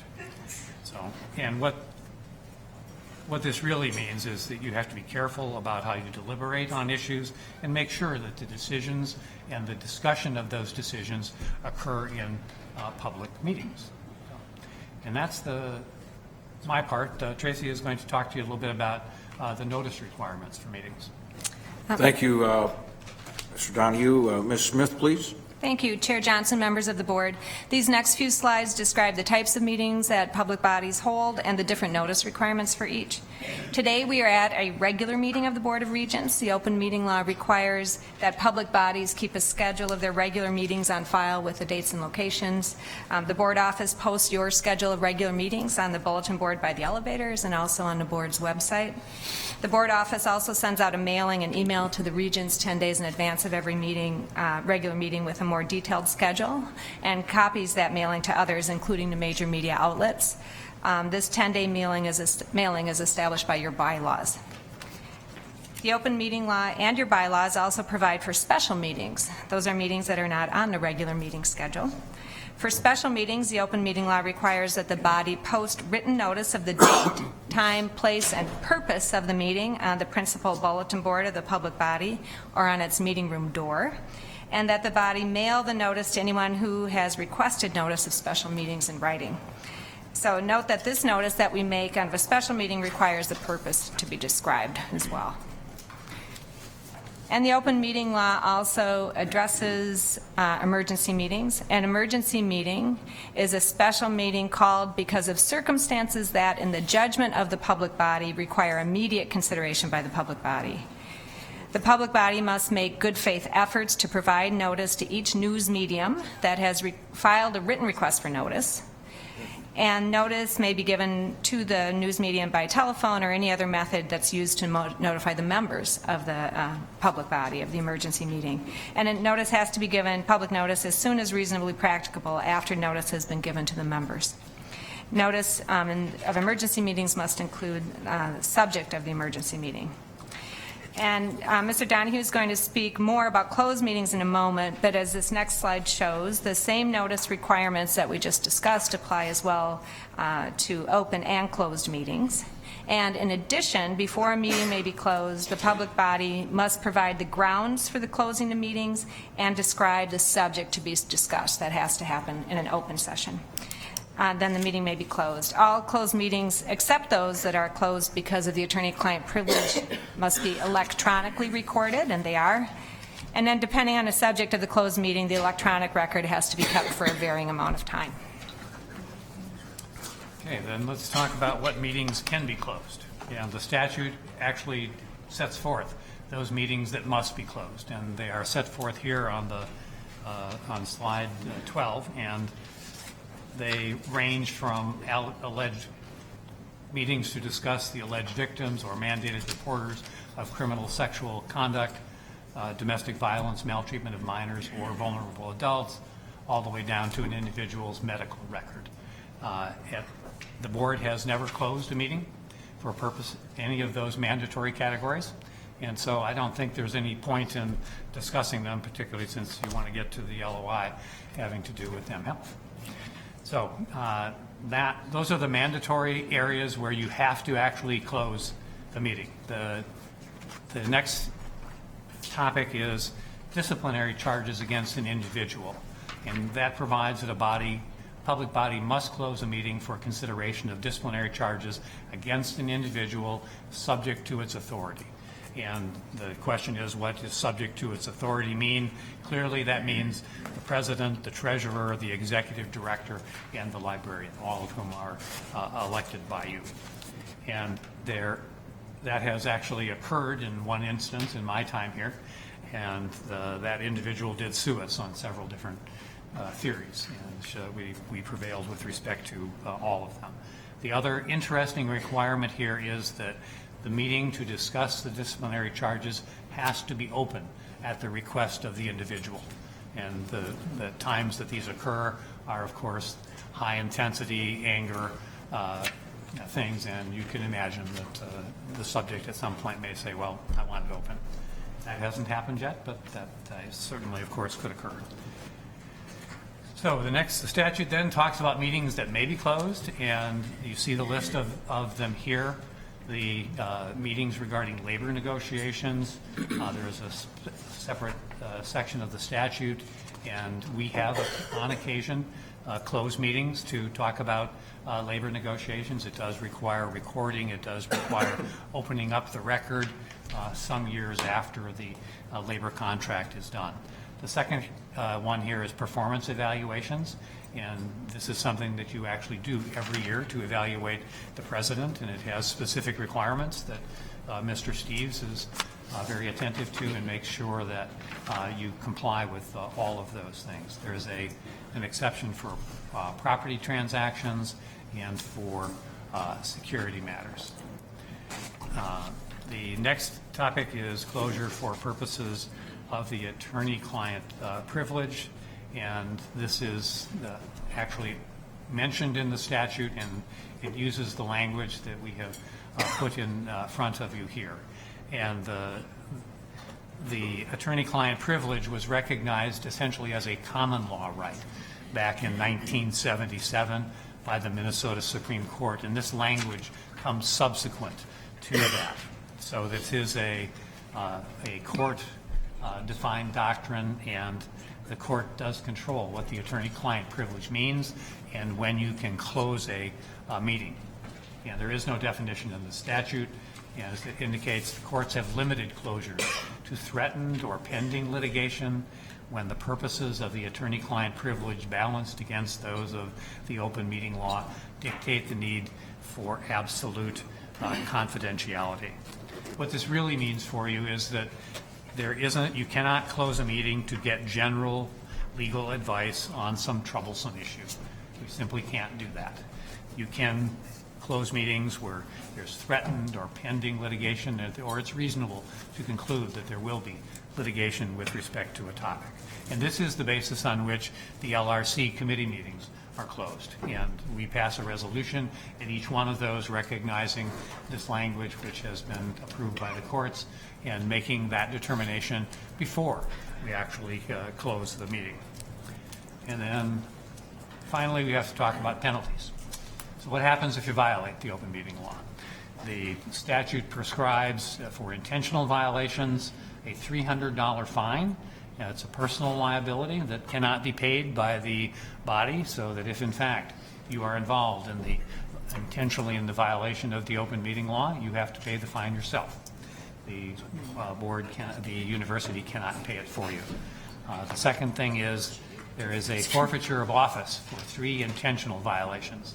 Now, this has only occurred, as far as I know, one time in the history of the state, and it occurred involving the Hibbing City Council, and it involved a dispute between organized labor and the City Council in Hibbing, and it happens after the district court and the appeals court refused to remove the members from the City Council. The Minnesota Supreme Court voted to remove the members from the Hibbing City Council, and it is the first and only time that I know of members actually being removed from office for violating the open meeting law. The last item here is that a court may award attorney's fees up to $13,000, and attorney's fees includes costs and disbursements, and it's a very, very nice, realistic cap on the cost of this kind of litigation. In conclusion, what I would tell you is the takeaways here are that the open meeting law applies to the board. That's, I think, beyond argument at this point, unless you want to go back to the Supreme Court. I don't recommend that. All board meetings and committee meetings must be open unless there is a statutory exemption, and they're there in the statute. We can look at them, we can apply them, we can assist you and advise you in deciding when you can actually close a meeting. And when the board does close a meeting, it is very important that we state the nature of the meeting and the basis for the closure on the record. With respect to the LRC, we actually give notice of each of the matters that we are going to talk about in the closed meeting, and we only talk about the matters that are actually on the notice. So that concludes our remarks. I'm more than happy to have a discussion with you about this. Thank you very much, Mr. Donahue and Ms. Smith. Comments or questions briefly? Regent Devine? One of the questions that's been raised within the board here as a primer to this discussion here today was the issue of business confidentiality that in the Board of Regents transactions. There were several examples, I think, that have kind of been tossed out there relating to let's say, research work that involves a financial business dealing that universities entering into, and there's a competitive issue where the disclosure of the open meeting components of that would divulge what would be considered to be maybe proprietary business information, financial information that relates maybe to a merger or an acquisition or anything that might have an impact there. How would that impact? Is there a provision that's set up to be able to shelter the confidentiality of a business transaction per se? Mr. Donahue? Chair Johnson, Regent Devine, that's a very fair question. There is no provision in the open meeting law that allows us to close a meeting because of business confidentiality reasons. There is, it's really in part a data practices question, because there is a provision in the Data Practices Act which allows and requires us to keep trade secrets private. And we occasionally have that with companies who say, I will give you the formula for Coke, but you have to agree to keep it private. But there is, under the open meeting law, there simply is no business confidentiality exception to it. That would make sense to me, but it isn't there.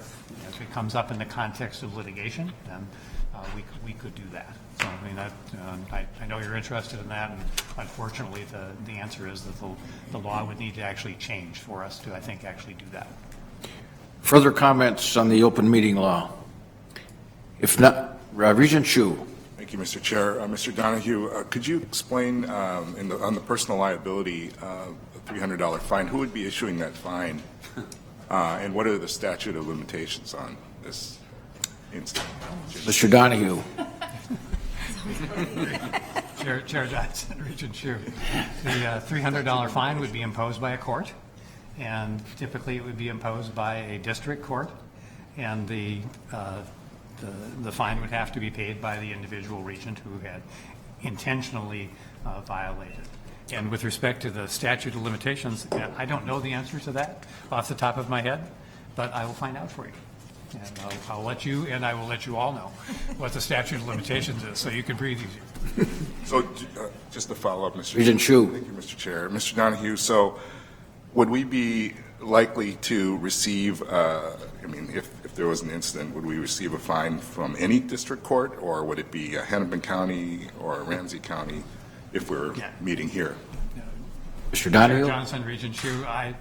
Typically, it would be the Hennepin County District Court, because that's the court where most cases get brought against us. It is possible they could bring a case against us in Ramsey. That hasn't happened for many years. So it would be a Hennepin County District Court judge who had decided that we had intentionally violated the open meeting law. We, assuming it was contested, we would appeal, and we would have a contest about the facts of it. Very good.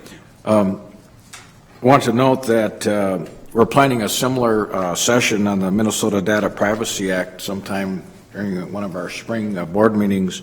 I want to acknowledge and thank Regent Devine, who chairs our Litigation Review Committee, for bringing these subjects and matters before us for review and information. So thank you, Regent Devine.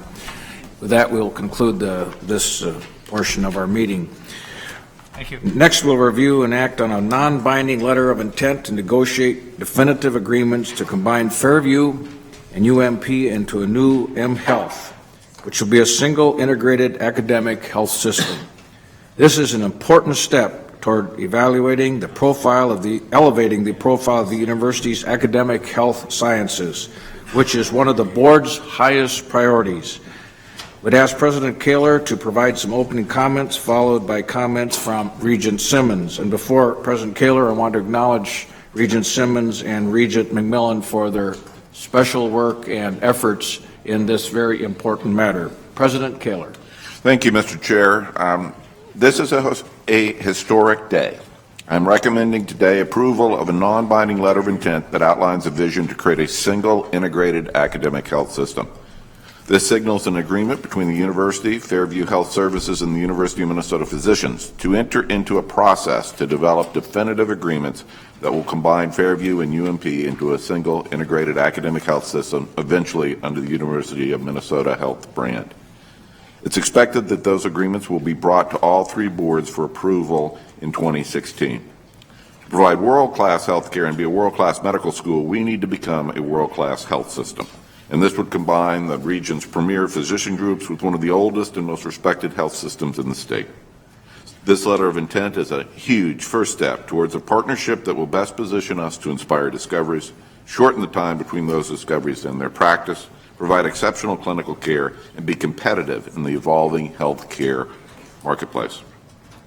And this combination will also help elevate our medical school into the top tier of institutions across the country, a key priority of mine and of this board. I want to offer special thanks and recognition to Fairview's board chair and interim CEO, Dave Murphy, for his commitment to this process and his thoughtful partnership, and I'm happy to see Dave with us today. You might stand to be recognized, please. Thank you for coming, Dave. And I also offer a huge amount of thanks to Vice President Fitzenreiter, Vice President and Dean Jackson, and Dr. Bobby Daniels for their terrific engagement and leadership in getting us to this, as I said at the beginning, historic point in time. With that, I turn back to Chair Johnson and Regent Simmons. Thank you very much, President Kaler. Regent Simmons. Well, thank you, Chair Johnson. I would like to put a motion on the table prior to hearing this presentation, and my motion is to approve the letter of intent before us. I'd like to make some comments to frame thoughts for the board, please, before we hear details from our administrative people. First of all, Minnesota needs now and forever strong and effective academic medicine. And this proposal that we have before us really is intended and would serve our threefold mission of education, of discovery, and a pretty substantial piece of our public engagement with Minnesota and the nation. The university and its medical faculty and Fairview have come to a common vision and a common commitment that in order to take the necessary steps to continue to improve quality, to control costs so that our medical care is affordable, we need to be integrated beyond where we currently are. This is essential if we're going to serve the mission in a responsible way. This integration isn't sort of new for us, it's just a new level of integration and a necessary one. This isn't the beginning. We've been working together as partners and doing informal things that lead us to have confidence in our ability to integrate.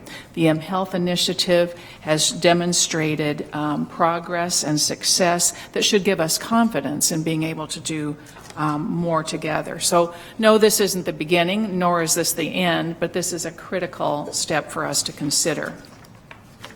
With the opportunity this letter of intent provides, there's also commitment. I know it's a non-binding letter, but we are about to commit substantial attention, which means resources, which means people, which means board commitment to the direction we're about to head. And I share with the President and with you, Chair Johnson, with our board, how important this work has been, how sincere it's been by all the parties involved, our partners at Fairview, University of Minnesota physicians under Dr. Daniels' leadership, and university itself under the leadership of Dr. Jackson and President Kaler. With that, my motion's on the table to approve this LOI. And Regent Omari seconds the motion. So we have a motion and a second before us in regard to mHealth. Questions, discussions, comments?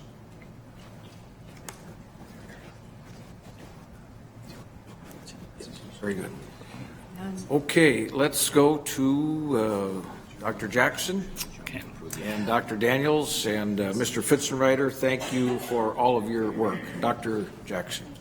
Thank you. Chair Johnson, Regent Board members, and President Kaler. I'm Brooks Jackson, Dean of the Medical School and Vice President for Health Sciences. With me here today are Dr. Bobby Daniels, CEO of University of Minnesota Physicians, and Vice President Fitzenreiter. They're also here to answer your questions. The three of us have been part of an all-in task force that has been working for the past several months to develop a set of principles to guide a new relationship with Fairview Health Services. I'd also like to acknowledge Dave Murphy, Interim CEO and Chair of the Fairview Board, who's here today, as you just saw. I'm going to walk through these slides fairly quickly so that we leave time for your questions. To start with, we, meaning me, Bobby, Vice President Fitzenreiter, the faculty, the President, the Board of Regents, the Governor, and the people of Minnesota have high aspirations for the medical school and all of our health sciences. It is clear that in order to get where we want and need to be, we need to be part of a world-class academic health system. There are some clearly very important guidelines here. A new system must support the tripartite mission of outstanding patient care, research, and education. And it must also ensure funds for the medical school to help in these missions as well. It must have a strong academic culture, and physician leadership is key in a successful academic health system. And we must always uphold the University of Minnesota brand, its values, and its reputation. Quickly, as you all know, we have been affiliated with Fairview Health Services since we sold the hospital in 1997.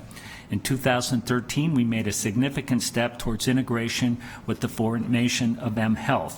mHealth includes the University of Minnesota Medical Center, the Masonic Children's Hospital, and University of Minnesota Physician Service Lines and UMP activity, and in a number of clinics. But the current arrangement is complicated. You can see from these two slides the complexity of the relationship and transaction, which do generate some tensions and does not lead to the optimal care of patients. It has had some success, but we all recognize it cannot get us where we need to be. So this is part of why we are here today.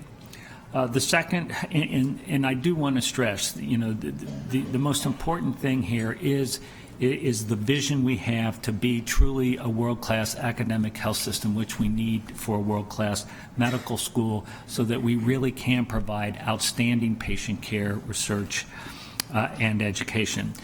But there are practical reasons too, and that's the market. The healthcare industry is consolidating quickly, and frankly, we are behind. mHealth has made significant gains, but the complex relationship is confusing in the market and does not allow us to be as effective and as efficient as we need to be. To be competitive in the market and improve our standing and leadership in these areas, we are proposing a full integration between University of Minnesota physicians and Fairview to form one integrated academic health system called University of Minnesota Health. Our vision is to provide exceptional patient care, advance the university's mission in research and education, and meet Minnesota's healthcare needs. Our shared mission is driven to heal, to discover, and educate for longer, healthier lives. The benefits are an enhanced ability to compete, increased funding for the academic mission, more opportunities for research and education across this health system, enhanced patient care through coordination and through leveraging the strengths of both organizations. We are not alone in coming to this conclusion. You can see every hospital in the top 10 in this country exhibits more integration between the medical school and health system and emphasizes the academic mission. Our vision is to get there through a fully integrated structure that brings together the best of both organizations. I want to emphasize that it is not a takeover of or by University of Minnesota physicians or Fairview. The governance structure does change completely, very significantly, in that Fairview and the UMP boards will go away, and we will have one competency-based board, half appointed by Fairview Community and half by the Board of Regents. We will also have a balanced membership and leadership on key board committees. And for the first term, the board will be co-chaired. One will be chaired by co-chairs, one a University of Minnesota representative and one a Fairview representative. We will have academic and physician leadership throughout the organization. We have formulated a letter of intent to be signed with your approval. It is non-binding, but it includes a set of principles that you have in your materials that are the basis for developing a set of definitive agreements. So we've made already significant progress on many important issues. Key principles on governance I have described. Principles include a stronger provider voice, that leadership of the organization should have a demonstrated successful track record in advancing their fields, and we specify that the lead physician will be a faculty member, and that clinical research will be supported and expanded throughout the system. The health system will be called University of Minnesota Health. The principles say that it is strongly preferred that the CEO have a demonstrated successful track record in a comparable academic health system, and that he or she be an academic physician. Leadership in this organization is really key. It will ensure that you will have significant involvement in hiring senior executives who will have added incentives for fulfillment of academic goals. We have included principles to ensure the academic support for the medical school through both guaranteed funding and variable bottom line support, and we will have faculty leadership as we've recently added a principle to ensure capital funds for improvements at the University of Minnesota Medical Center, which includes private beds and reconfiguration of the operating rooms. Next steps with your support today will be continued consultation throughout the university and with our community partners. We will perform due diligence as expected. We will work hard on these definitive agreements that will involve many people and lots of time, but obviously it will be our highest priority in order to complete these definitive agreements by March 31st, 2016. Final approval will be determined by you, the Board of Regents, the University of Minnesota Physician Boards, as well as a faculty vote and the Fairview Board. So I end my presentation now, but in closing, I would simply say that we are very excited about this future. We have a lot of hard work ahead, but we are very optimistic that we can get there and that ultimately this new relationship will benefit all Minnesotans in helping them lead longer, healthier lives. Thank you. Thank you very much. Dr. Daniels, any comments? Well, I think the faculty, Chair Johnson and Regents, the faculty, University of Minnesota physicians are very excited about the opportunity to work more closely with the Fairview system and, as Regent Simmons' comment, build on the successes of the current mHealth, which you approved approximately 2 years ago. So we're looking forward to a great future. Very good. Regent Simmons, for clarification, please, and indulgence of Regent Omari. Yes, thank you. I want to state my my motion more clearly. I consulted my lawyer, or rather my lawyer consulted me. What I am moving is approval of the resolution related to the letter of intent. And the reason that's important, colleagues, is it does a little more.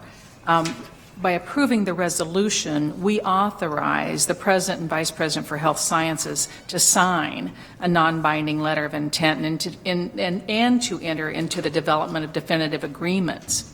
And further, those definitive agreements would be subject to approval by this Board of Regents, as well as by the other parties. So that is my motion. Regent Omari? I prefer to second that one. Very good. So I withdraw the first and the second. We, for the record, the first motion by Regent Simmons, seconded by Regent Omari, was withdrawn, and a new motion was placed before us and seconded by Regent Omari. Now, time for discussion and questions. Regent Beeson. Thank you, Mr. Chair. Presenters, you've done a really outstanding job on bringing this vision to an agreement, and others, including Mr. Murphy. President Kaler, we hired you in part to deal with this issue, and you have. And you've dealt with this issue almost since the day you got here, an issue that we had as a priority, and I just want to compliment you. This is a bold undertaking on your part, and we're excited to be moving forward. There's a reason this hasn't been dealt with before. It's enormously complex. The original agreements made it very difficult to change what the partnership was. And this is not without risk. There's great risk. But it's our best opportunity to create a sustainable model that helps our community and that helps our medical school and our university. And there are some difficult negotiating days ahead as we get into the details. I just ask the parties to keep an eye on the prize here. Ultimately, the University of Minnesota Health is a strong idea. Thank you again. Thank you, Regent Beeson. Regent McMillan. Thank you, Chair Johnson. Just a couple of thoughts. There's a lot of forces affecting the healthcare industry, and they're intensifying and accelerating, whether it's consumer preference, evolution, technology, provider, insurer consolidation, integration, reimbursement, business models, marketplace evolution. That's all happening in a major swirl of and confluence of various factors. And I think against that backdrop, this opportunity is really a once-in-a-generation opportunity to do two things as I see it. One is to secure a stronger and much more promising future for academic medicine in Minnesota, hearkening back to Regent Simmons' opening comments. And secondly, it's a great opportunity to improve both the quality and the economics of healthcare for the people, or a lot of people, in the Minnesota population. I just offer those comments to my colleagues on the board, and also in doing so, Our colleague, Regent Simmons, has invested a tremendous amount of time to help raise everyone's basic understanding of these complex issues. She's been a tremendous asset to me as I've learned about it, and I just want to also acknowledge the value she brings to this board with her background and expertise. Thank you, Regent McMillan. Regent Devine. Thank you, Chairman. This has been a long road, and I want to echo what Regent Beeson and what Regent McMillan just said in the thank yous, and also acknowledge the work that former Regent Emeritus John Fabinius has had in helping to work through this over a long, long period of time. There's been many ingredients to make this all come together for the final outcome. And the leadership, obviously, that President Kaler has provided all the way through.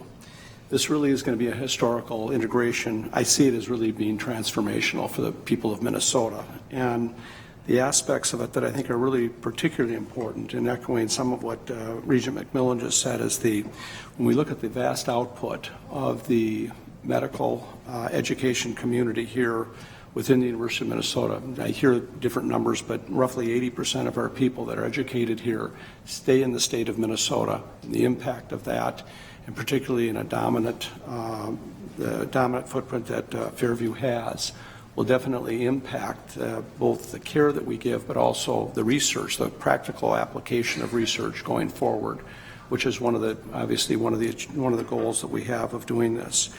And hopefully this will continue to keep us in the world-class category of what we're all really looking to have happen as a result of all this.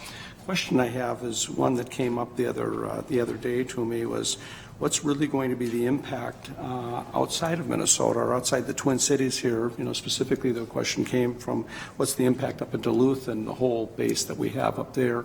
We don't necessarily have physical presence up there with Fairview, but what's going to be the impact up there in our medical community in our school that we do our teaching at up at UMD on that campus? Bob, do you want to talk about Haven? Dr. Jackson or Dr. Daniels? Chair Johnson, Regent Devine, Fairview has a very important site at Hibbing. And so there's an immediate ability to extend the university's reach to the Hibbing campus. In addition, we already have partnerships with a number of health systems in outstate Minnesota, allowing synergy with programs like advanced heart failure treatment, our maternal fetal medicine, and neonatal intensive care unit services. And I think those can be just the beginning of what we can do in the future. And leverage not only the clinical care that we provide, but enhance access to research and education across the state as well. Thank you. Regent Rocha. Thank you, Mr. Chair. The challenge with this, trying to address something this substantial and this challenging, is, I find myself wanting certainty, and there is no certainty to be had.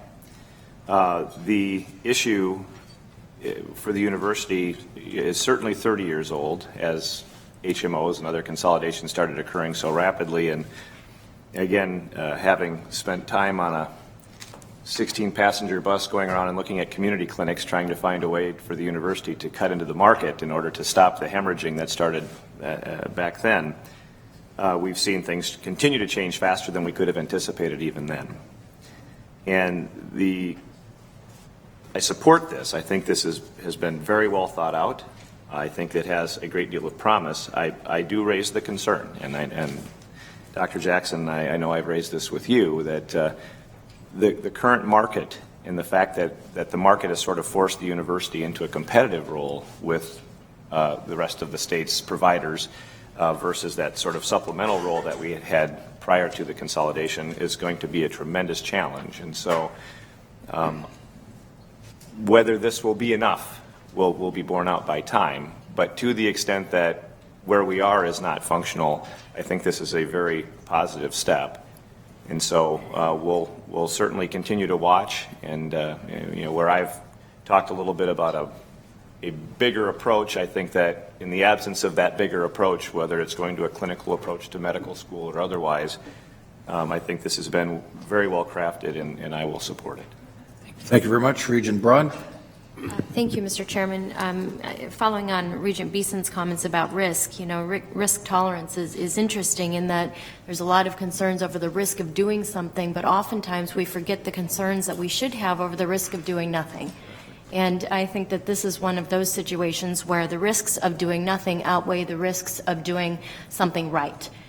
So I strongly support the direction we're going. One of the thoughts and maybe the things I want to put on the table and maybe get a response to is, as we go into any new plan, you obviously want to go into those plans with success in mind and a plan for success that you can execute. But what controls and levers do we have to ensure fiduciary responsibility of this board, not just today, but in the future? Dr. Jackson. Vice President Fitzenreiter. Mr. Chairman, members of the committee, between now and the definitive agreements, we will be undertaking substantial due diligence, both from financial compliance, regulatory, scrubbing of the Fairview entity, as my conversations with Dan Fromm, their CFO, we've already begun those discussions. So we will bring back to you, and in fact, that due diligence is scheduled for the Finance Committee of the board in February. I think we have it placed. So in that sense, we'll have a background to tell you. Going forward after the entity is created, I think part of your question might have been with regard to that after it gets created. I think we haven't given a lot of thought to that yet. I mean, you will be appointing 6 members of the board, but what's the relationship and reporting and keeping you abreast of what's going on is something we haven't talked about. Thank you. Regent Simmons? Okay. Do you want me to answer or ask? What do you want from me, Mr. Chair? You look like you had a body of knowledge to share with us, and thank you. I will. You can pause if you want. We have others. I'm sorry I distracted you. Okay. Please go ahead with others. Okay, very good. Regent Hsu. Thank you, Mr. Chair. Thank you to everyone really that has worked on this. I think this is very important for the university and for the state. I spent my first meeting with the president after being elected. Most of it, I think, was spent on talking about this issue. And I believe we have to go forward with it. It's very complicated. And I do have a question if, I know we've had other discussions about this in the past, but have we decided who's actually going to lead this thing forward if we get to the March 31st, 2016 search? Dr. Jackson?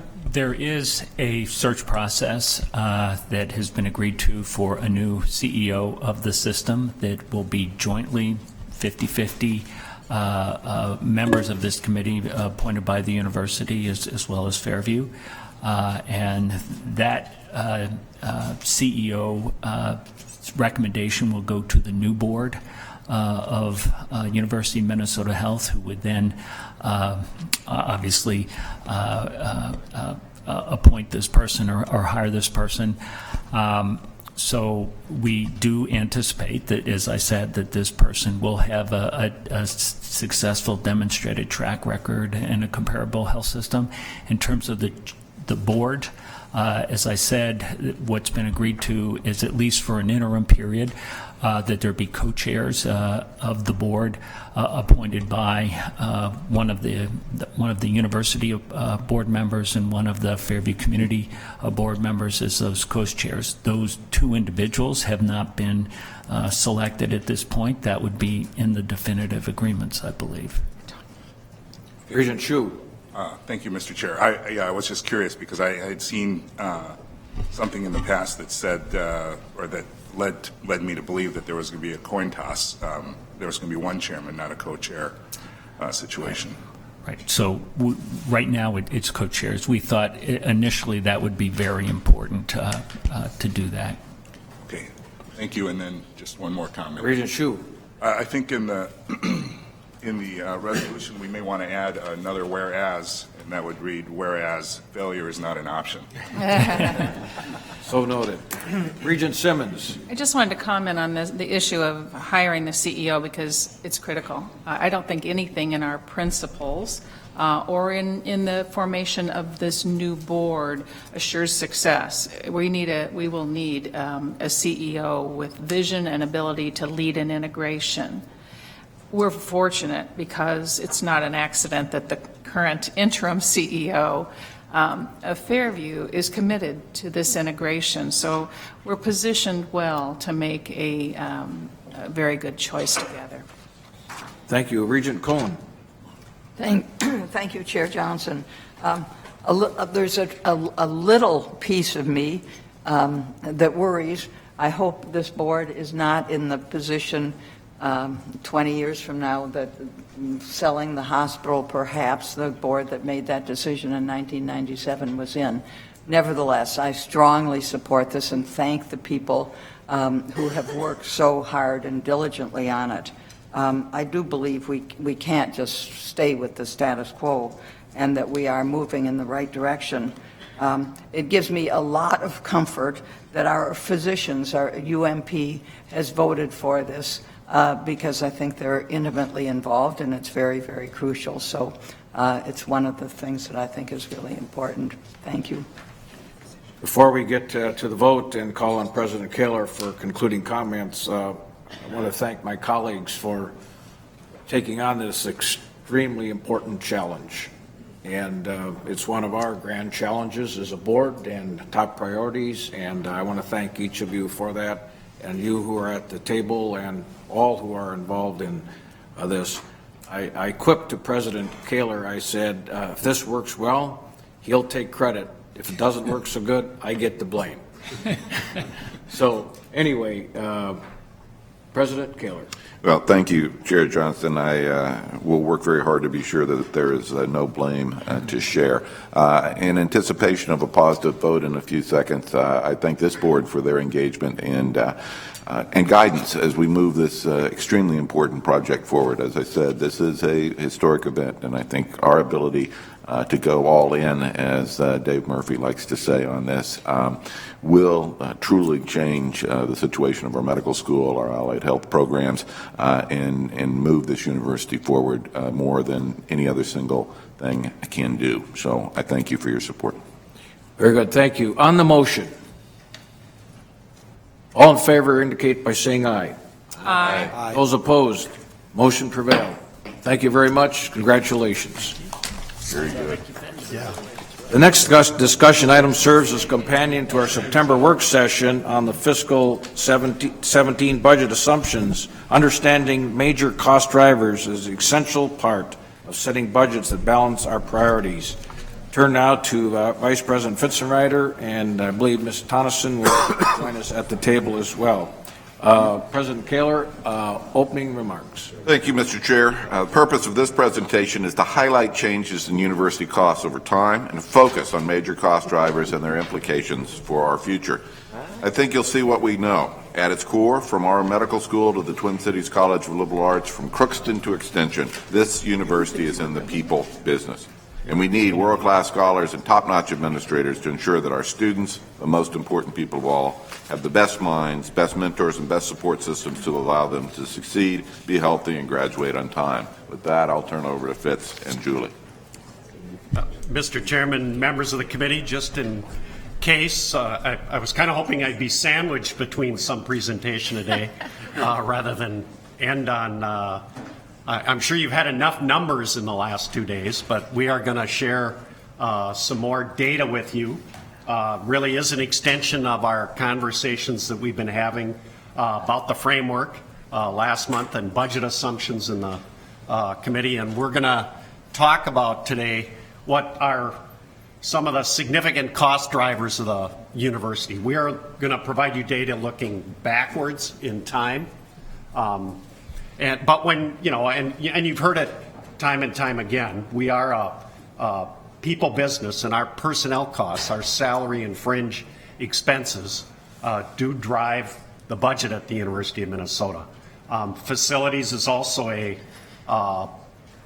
a component, new building operations, utilities, and debt. Student aid has also driven, and we'll show you some data about how fast that has grown at the university, and of course, the technology infrastructure.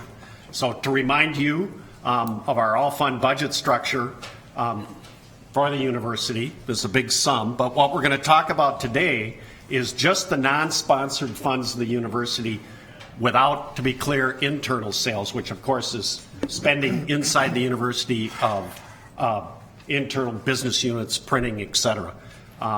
We're going to take you through the history of spending in this area to show you where things have been and where they are today. Again, our accounting system, our ledger, many of you have seen this when we do tutorials, but it is a complex, many-faceted. We have mined this data going back in time. You'll see that in some cases it goes back all the way to 1997 and show you the trends in the spending. The budget we're talking about is what we spent here, for example, in fiscal year 2015, $2.9 billion in non-sponsored expenditure. And as you can see, 60% of that spend was in the area of people. Student aid was 10% of the budget. Supplies and services is a big piece of the budget at 15%, and consultants and purchase personnel. Overall expenditures at the university. This is taking that non-sponsored expenditure and showing you the annual increase in the spend and then adjusting that spending to give you a sense of what's been the real growth. If you look at just the top line, that has grown at an average annual rate of 5.5%. We've adjusted those numbers on the lower line, showed you what that annual spend has done, adjusted for CPI. Now, you could use other indicators. There is a higher education price index that perhaps reflects higher ed spending better, but for the purposes of this analysis, we used the CPI. And when you adjust those figures, our total spend for the CPI, the real growth per year has been 1.7% per year. The share of the budget. Between that, looking at the $1.5 billion of non-sponsored spending in 1997, about 59% of that spend, well, it was 59% was in personnel. And in 2015, we're spending nearly twice that much, but the share of the budget is still sitting at roughly 60% of the total spend. The one item, the one little slice of this pie, and we'll talk more about this later, that has grown and changed the most significantly in this time period has been the amount of money we've spent on student aid. This is a picture of some breakdown of the components of the pie chart, so you can see in both what was spent on personnel or consulting services, or in this case student aid in 1997, $93.2 million, and what that spend level was in 2015 at $288.4 million, a 209.5% increase in that category alone. Adjusted for inflation, on real growth, it's nearly doubled. But the average annual growth overall during this period above inflation has been 1.7%.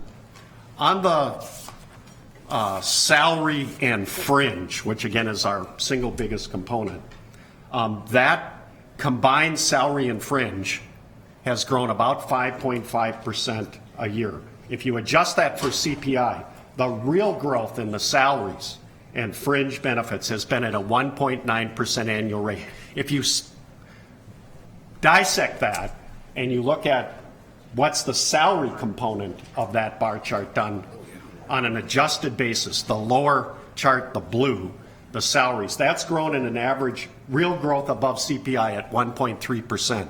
The fringe rates, the fringe cost in this bar chart has grown at an average annual rate, real growth of 4.4%.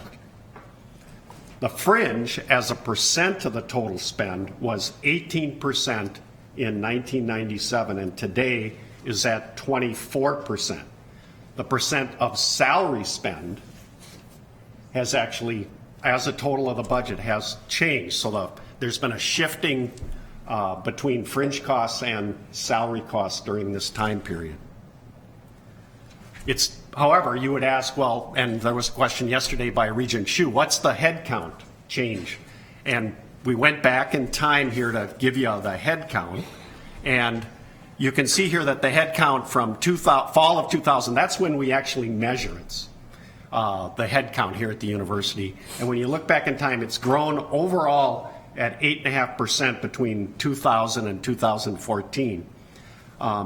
That's about a 0.61% average annual change. So head count has not altered a lot during this time period. We did take a snapshot of, we're not quite to the point where we can take a snapshot of 2015 yet, but we took an early snapshot knowing that it's probably pretty close to what's going to happen when we take the official mark.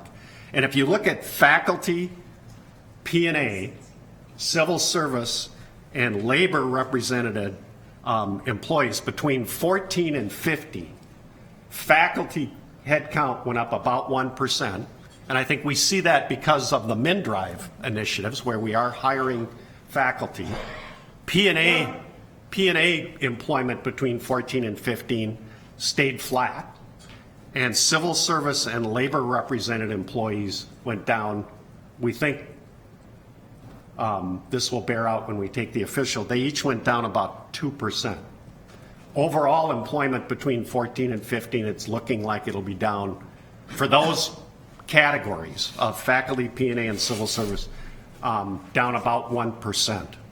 And when we were discussing yesterday in the Finance Committee administrative cost benchmarking, we could see between 14 and 15 that the spend on clerical coordinators, skilled generalists, which tend to be those positions, is also down year over year. I want to talk a little bit about the fringe benefit expense. As I mentioned, that has increased as a percent of our overall spend between 1997 and 2015. But this zero ins on a period from 2009 to 2015. The top line is the total spend for fringe benefits, employee and employer share. You can see the percent change year over year. And I want to just highlight the medical fringe. It has stayed and is now slightly declining as a percent of the overall fringe costs of the university.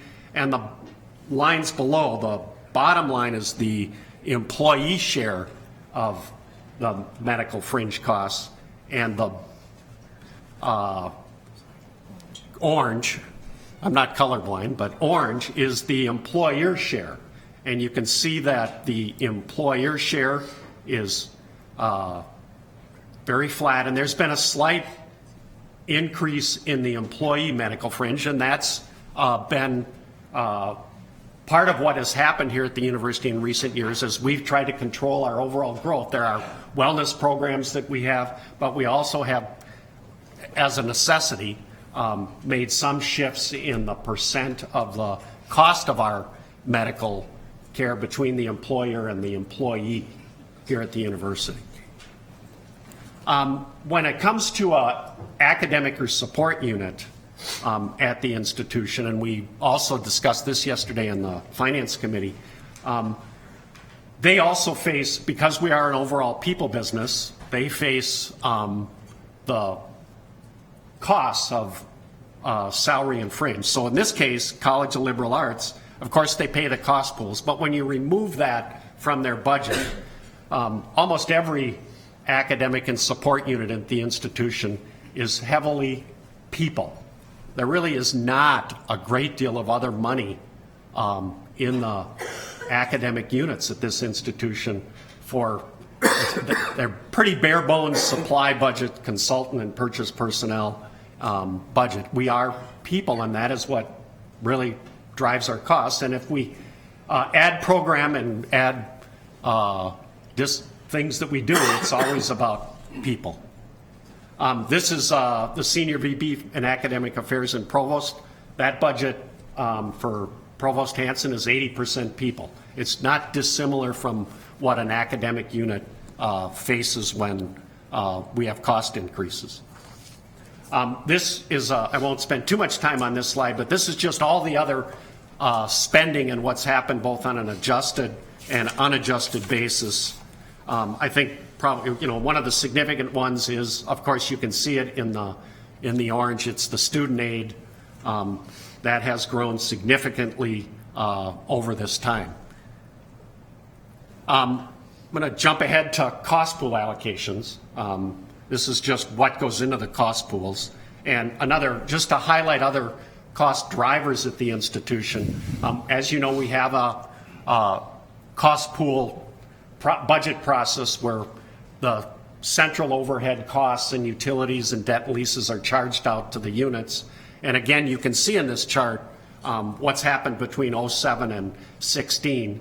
And the drivers here, you can see the black line, for example, is student services, the slope on that line.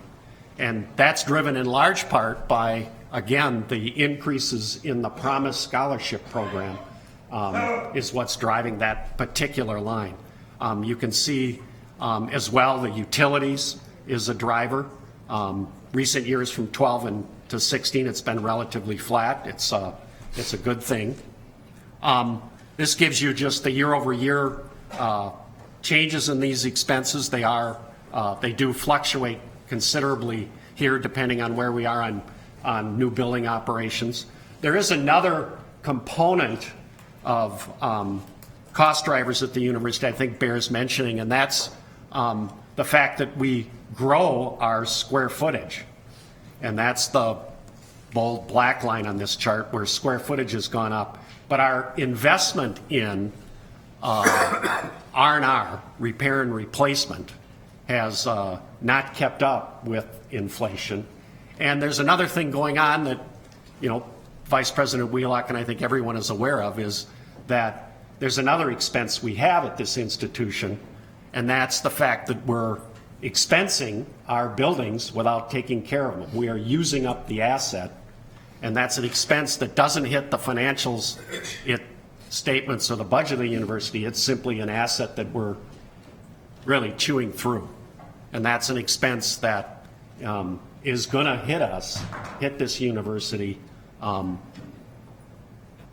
sooner than I think we all want it to happen. Debt, we did go over this yesterday as well in the Finance Committee. Debt does drive the budget here at the university. This is based on the 6-year plan and our projected debt issuances. The university's annual debt service will grow if everything in the capital plan occurs from the current level of about $96 million up to $122 million. Technology infrastructure, another big cost driver for the university. We have an enterprise assessment tax that we use. It's tax, shouldn't call it that. It's an assessment on covered salary at the University of Minnesota. And that's the primary source of dollars for enterprise infrastructure improvement. That assessment began in 1998 with President Udoff at 0.7%. There was a holiday in 1999 on that assessment, and then it came roaring back at 1% in 2000, has stayed at 1.25% between 01 and 13, and is now sitting at 1.75% for 14 and 16. Out of those dollars that have been spent in that account, we have expensed $207.6 million over this time period on enterprise infrastructure, whether that's one-time investments to improve our business systems or recurring support for those enterprise systems. That's everything, that's the big 84 million we just spent on the enterprise upgrade, but it includes spending we've done on a new ticketing system, e-procurement, research systems, security, and some new spending we're doing on the enterprise asset management planning. So this is an expense that you'd like to think would go away or something would change into the future, but this is we are going to continue to have these expenses. Hopefully not at the rate we have in the past, but it's systems that need periodic upgrade and replacement. This is a slide that shows you the trend in university scholarships from 2000 to 2014. Of course, the Promise program, an important program for the University of Minnesota, is where you see a jump in that program. It began in the mid-2000s, and we've expanded it, and that's the primary driver of that cost. As you know, it doesn't come up, oddly. This is, it does on my slide, but not on the screen again. These are the framework costs that we talked about last time, and many of the things and the drivers that I just talked about will find their way in to the framework and the budget that we bring you next year. You will see these incremental costs in the budget that will bring you in May this coming year. And with that, Mr. Chairman, a lot of data, a lot of numbers. Just again, a series of bits of information for you as we talk about what drives costs, ultimately leading to a budget presentation to you in May. Thank you, Mr. Fitzenreiter. Comments, questions? Regent McMillan. Thank you, Chair Johnson, and thank you, Vice President Fitzenreiter. A important conversation is a gross understatement, and driving this look and conversation into an earlier portion of our annual cycle is also a board priority, and thank you for helping us do that. And the component work at facilities, finance, and elsewhere is vital.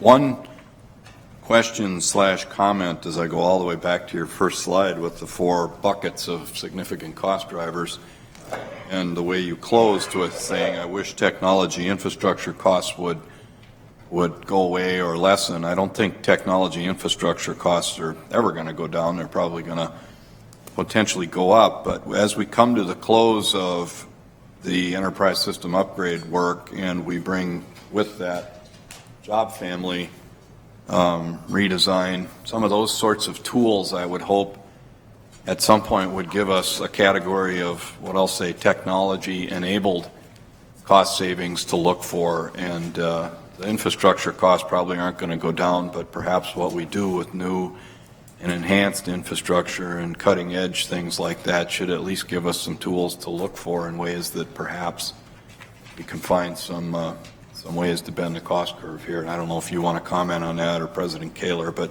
it's an area I'm going to keep my eye on. But overall, my main comment is I really appreciate this dialogue, and I think as a board we need to ask ourselves, do we want to do some work group or a special session work around some of these? Very good, thank you. Mr. Chairman, just to add some highlights to that, another effort that we have underway that we've been working on is, you get to see a 6-year capital plan for facilities, but we need to have a longer term plan and a better understanding of what the technology costs are going to be. They are significant, and we need to understand what those are going to cost and when they need to happen. And we need to double down on that and provide the board with a better picture of what that looks like and how we're going to pay for it.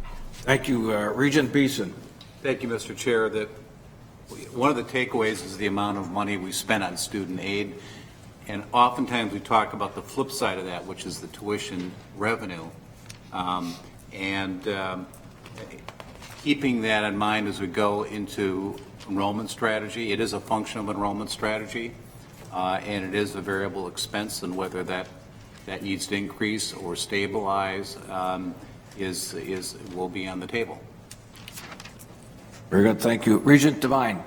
Thank you, Chair Johnson. I was just going to echo what Regent Beeson had just said about that, because there is an impact, a larger, cause effect, which I think is important. And the other remark I was going to make is in my short time that I've been on the board here, I just want to thank you publicly for the amount of effort that's gone into bringing all of this information to us.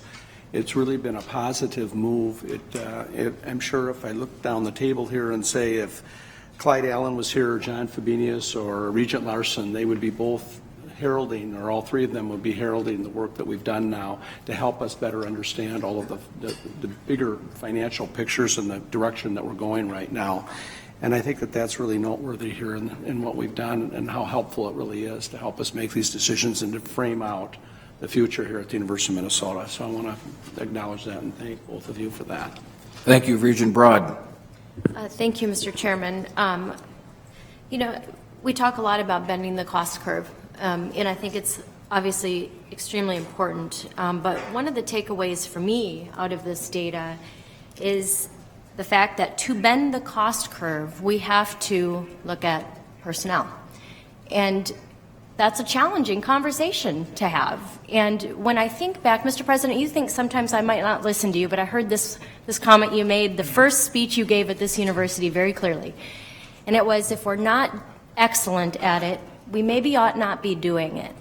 And I'm thinking about how we really start bending this cost curve without addressing, and I think we're starting to, but I just want to tee that up for this board because it's a conversation that is difficult to execute on, but important if we actually want to start bending the cost curve. So how do we get to the place where we're willing to, as a board, as a university, hone in on doing what's excellent and making the tough decisions to maybe not do what we're not excellent on. That impacts people, it impacts students, it impacts the university and our research and our discovery.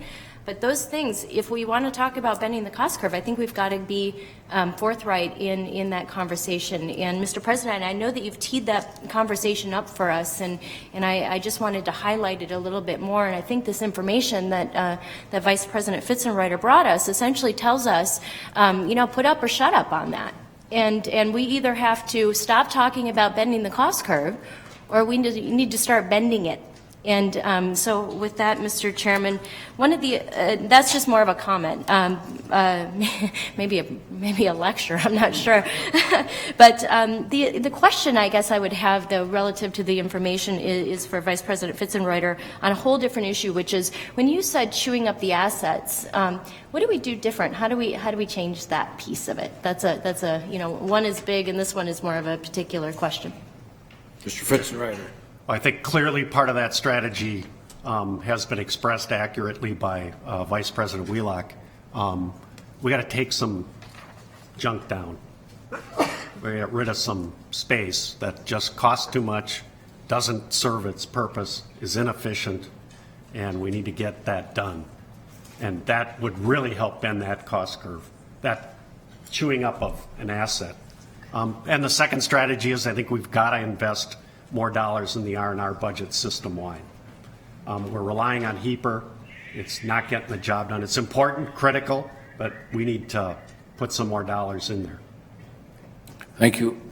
Regent Omari. Thank you, Chair Johnson. I think a part of the conversation about investing in excellence is we as a board also have to define what we consider to be excellent and what that looks like. And so I would welcome and be excited about that conversation. Just for clarity purposes, I'm curious about how we, and I don't want to know numbers, but how we think about something like library costs that includes technology and facilities, and does the licensure, for example, for online library systems go into technology, or does it stay in library, and then does the actual space of where the library is go to facilities? How do we split that out? Or do we? Ms. Tonneson? Chairman Johnson, members, it depends. Unfortunately, it kind of depends on which view of the university you're looking at. Generally speaking, the expenditures of the library, so for if it's a subscription or that kind of a technology spend, that's going to be in the library budget. The facility costs, again, some of it is in facilities and some of it is in the library. It depends on who ultimately has the expenditure for it. In our cost pool methodology, we actually assign the space charges related to libraries to the library cost pool. So if you're looking at the cost pool data, that's fully loaded. That's their facility costs, their direct budget, everything. But if you're looking at it from a different perspective, it might be split out. Okay, thank you. Very good. Regent Shu. Thank you, Chair Johnson. I'd like to thank you for putting all this together. I know it's a lot of work. And I would like to get to a discussion about revenue and cost kind of at the same time and get a feel for where we see things going in the future. It feels to me, and I've only been here 6 months, feels like a man year though. It always seems like we're only looking a year in advance. I don't feel like we have a very good idea of what kind of commitments we've made that are multi-year and which ones are just single-year commitments, and where do we see the costs going and revenue going. And we've started the revenue discussion involving things like tuition and revenue or enrollment management and things like that. But at some point, I'd like to see us bring it all together and decide where we're going in the future. Good, thank you. President Kaler, response to Regent Broad. Sure. Thank you, Chair Johnson. I know Regent Broad did not actually ask a question, but I would like to comment on her comment. I really appreciate all the work that Fitz and Julia put into this. But one element that we didn't talk about this morning was really the outputs of the institution. And if you look particularly at that headcount bar chart and lay any other thing against that we do that you want to pick, and you'll see it's better. So, for example, the number of students that are educated by those 25,000 people has increased dramatically in 14 years, and we've built a new campus in Rochester.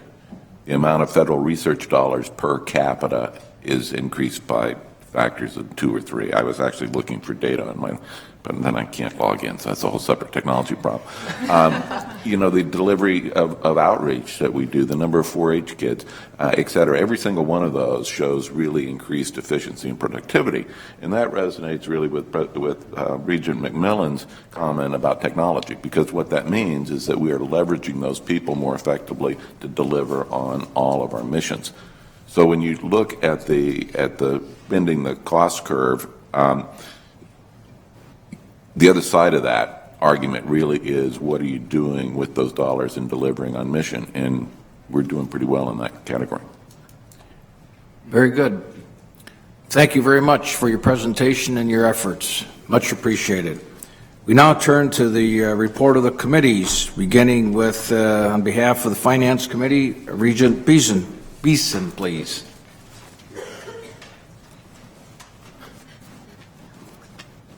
First item, Chair Johnson and colleagues, the financial components of the President's recommended 2015 six-year capital plan and the 2016 state capital request. This item will be voted on during items 6 and 7 of the full board agenda, and was Regent Shaw, I'll go down. Is there a motion for that item? So moved. I don't think it needs to be. No action on that. I'm sorry. Yes, I believe we have completed that item of business. Okay. Next is the legal settlement spending plan. The Finance Committee unanimously recommends approval of the resolution related to legal settlements and Central Reserve funds. I move the resolution. It has been moved and seconded by Regent Omari. Discussion. Discussion. If not, all in favor indicate by saying aye. Aye. Opposed? Motion prevailed. Regent Beeson. Further, the committee recommends approval of the consent report, which includes purchase of goods and services over $1 million. I move adoption of the consent report. It's been moved and seconded by Regent Omari. Discussion. Discussion. If not, all in favor indicate by saying aye. Aye. Opposed? Motion prevailed. Regent Beeson. For discussion items, we began with an administrative cost benchmarking and reallocation primer. The committee discussed the fourth year results for the administrative cost benchmarking analysis. The study identifies and benchmarks the university's expenditures into the categories of mission, student aid, mission support, and facilities and leadership and oversight. The university continues to make progress. We're also starting to get solid data that allow us to dive in deeper in coming years. 3-year trends that were highlighted this year include personnel costs for all 3 categories remain stable at 61% of the overall spend. As a percentage of overall spending, the totals for mission and student aid have gone up, while mission support and facilities and leadership and oversight have decreased. Over the 3 comparison years, 66% of the spending growth has been in mission and student aid categories, 30% in mission support. Lack of growth in available sponsored funding puts pressure on additional mission investment. Program expansions often require mission support and facility spending, as well as additional direct mission spending. The Finance Committee will continue to review and discuss this data throughout our year, and it's included in our work plan.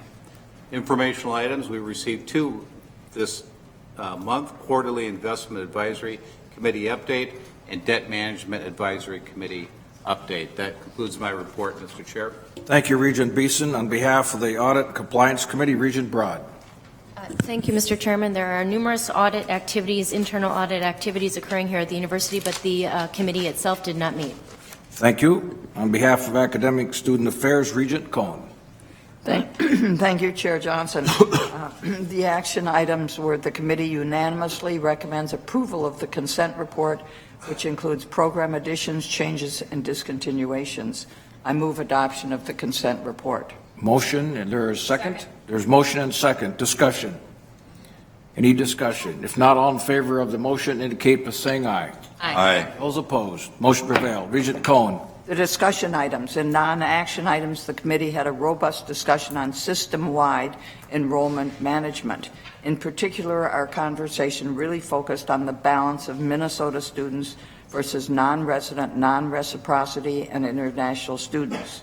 Striking that right balance is critically important for all of our campuses as we consider the strong competition we face and will continue to face in recruiting high-achieving Minnesota students. And, of course, there was a follow-up at our work session, too. The second item that we discussed was tuition and financial aid management, and that focused on 2 different aspects.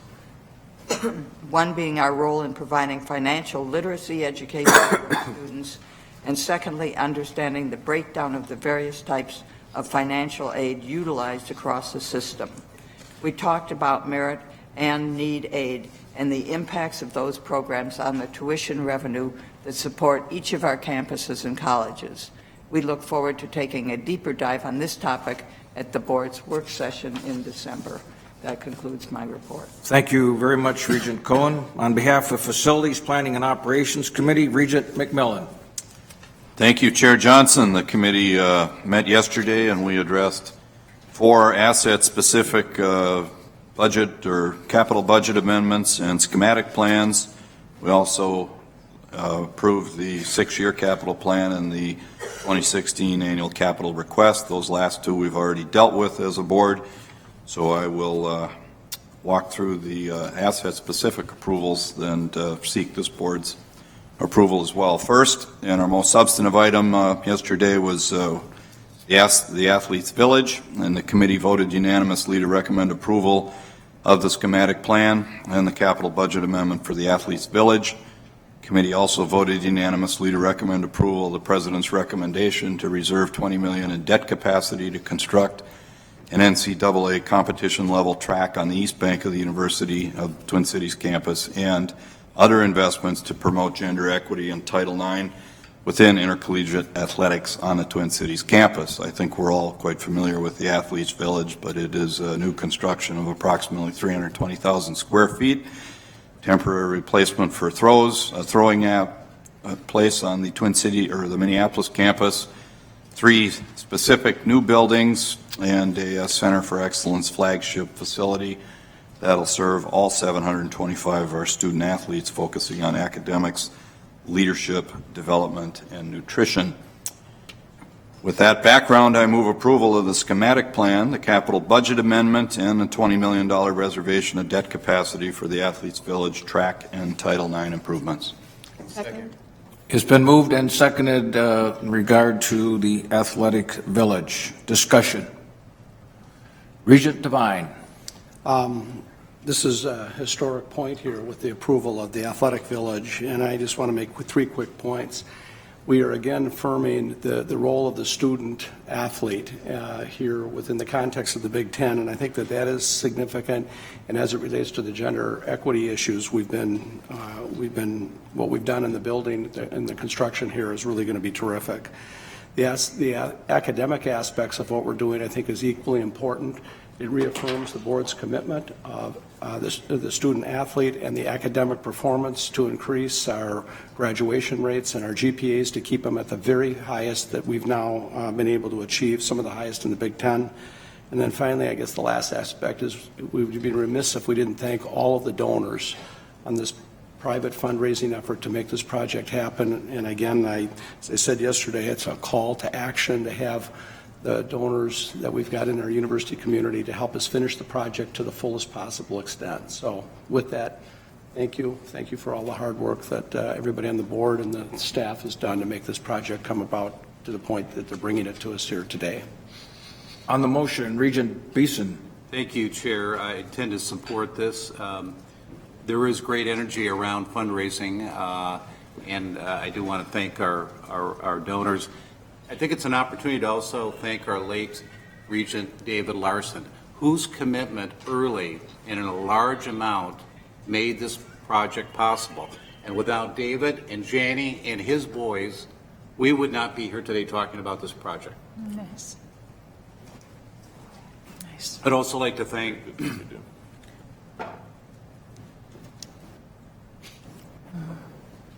do. the staff of the athletic department. Teams win and lose, people come and go, economies go up and down, but they're there every day working on the relationships that underpin Gopher athletics. So thank you for them. Thank you, Regent Beeson, and appropriate comments about our former colleague, Regent Larson.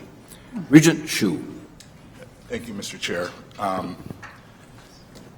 I'm glad to be here today to help approve this project. I think it's long overdue, but I think we need to make sure we don't think of ourselves as laggards, even though everyone says we're laggards. We were actually at the beginning of the arms race with the Gibson-Nagurski Center back in 1985, and this is just we're beginning round two. And I'm very thankful to the donors who are making this happen and the future donors, because we need more donors to get this done. And I was a little disappointed to hear that the lineman facility was not going to be included in the package today, but I hope that we can get there. As we know, linemen are very important. They protect our quarterback and allow him to make longer passes. So with that, I would say that I'm supporting this today, and I hope we can end up building out the whole thing, including the competitive track on the East Bank. Very good, thank you. Regent Rocha, please. Thank you, Mr. Chair. I made a couple comments yesterday with respect to this project. I've heard two concerns from the community about the project, and as with most things that we do, there are always varying opinions. One of the concerns was that this facility will, to some extent, separate our student athletes from our general student population. I think that's a fair concern. And so I would just ask the administration and this board to keep our eye on that issue, that really it has to be a student experience to be the student athlete. And I think that's important for the students as a whole student and not just as an athlete. But that being said, it seems pretty clear for competitive purposes we have to have a facility of this variety to be in the hunt for the top prospects for the sports that we offer at the University of Minnesota. The second concern was the size of the dollar spend, particularly as we are in a state of constant conversation about tuition and other sources of revenue for the academic and research missions of the institution. And I think it bears noting that this expense will be borne by the revenue that's generated by our sports, and that were our sports not here, we would not be generating the revenue. And so it's not coming out of the core mission of the institution, but actually promises to potentially support that mission. And I think President Kaler's made that case very well. But on behalf of the 5 members of this board, if my math is correct, who have not lived to see a Big Ten championship in the major sport of, from an economic standpoint, football. I agree this is overdue, and I'm so pleased that this president and that this board recognizes that if we're going to have something, as Regent Broad spoke to earlier, we should be committed to its excellence. And I think this is a necessary move in that direction, and I look forward to a continuing conversation as a board about the role that intercollegiate athletics play at this university, and I'm pleased to be on this board to support this project. Thank you. Regent Lucas. Thank you, Chair Johnson. I'd just like to acknowledge what I perceive as the unflinching total support for gender equity that this board has exhibited, and the fact that we're doing the track and having this extra $20 million is really important, and I feel really good about that. The only other thing I'd like to say is that we're really not done yet. There are a few of our Olympic sports that really need support, and I particularly point out gymnastics, which we have equal opportunity, bad facilities, and there are other things to do. So we're not done yet, but this is a huge, huge step, and thank you to all of you. Regent McMillan. Thank you. Just listening to the commentary of my colleagues, and on behalf of the committee, I would offer two thoughts. One in response, and President Kaler could certainly do this too, but the discussion was extensive, and with respect to integrating the general student population with the student athletes, President Kaler and his team mentioned yesterday that there is a lot of looking still going on at what opportunities general students will have to utilize facilities there, like dining and things like that. So we won't fully segregate them, and I think the administration is sensitive to that concern. And secondly, to Regent Shu's comment about the alignments facility, I think we can all rest assured that President Kaler and the administration will do their very best to maximize the revenue opportunities and do what they can as we go forward. Fundraising comes in a dynamic set of buildings, and assets like this comes into reality. So I'm pretty sure they will maximize the bang for the buck we can get, but we don't know what comes next, and we don't have all the elements of that done in a situation like private sector fundraising that they are working very, very hard at. So we heard that commitment several times yesterday, Regent Shu. Further comments, discussion? I'd also like to thank Interim Athletic Director Beth Getz and her staff for working on this project and providing appropriate information to the board and to the administration.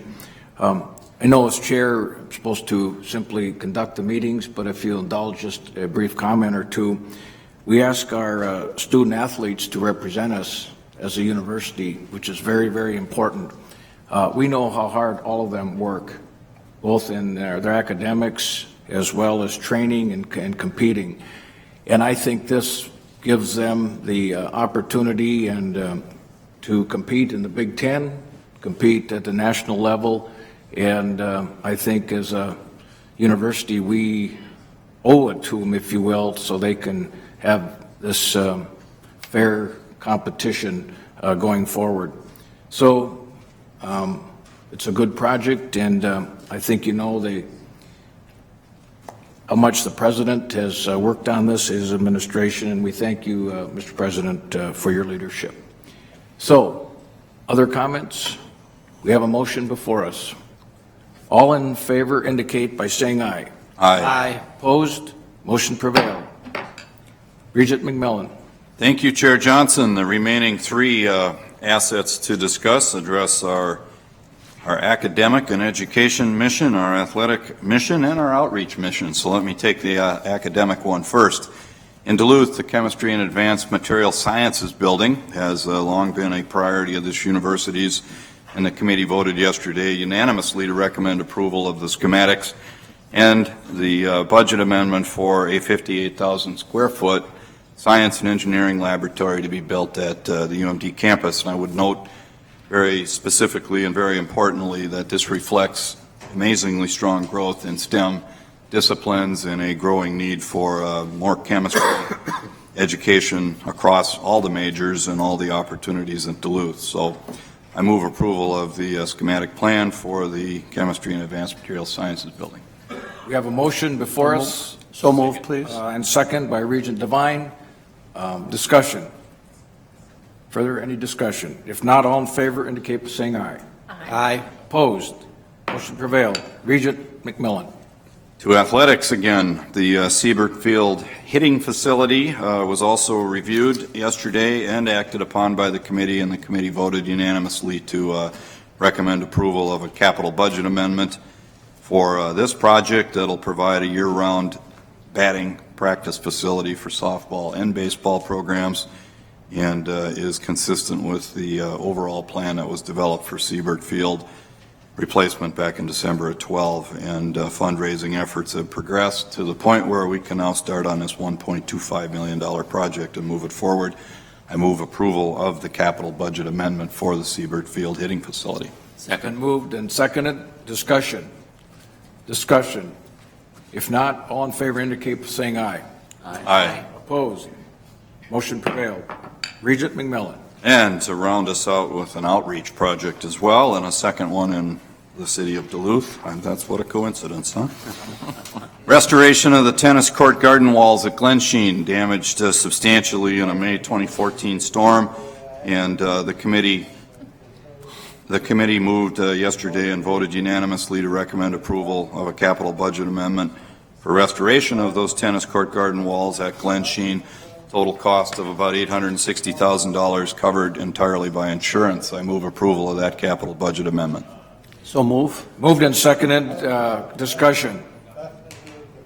Any discussion? If not, all in favor signify say aye. Aye. Opposed? Motion prevailed. Regent McMillan.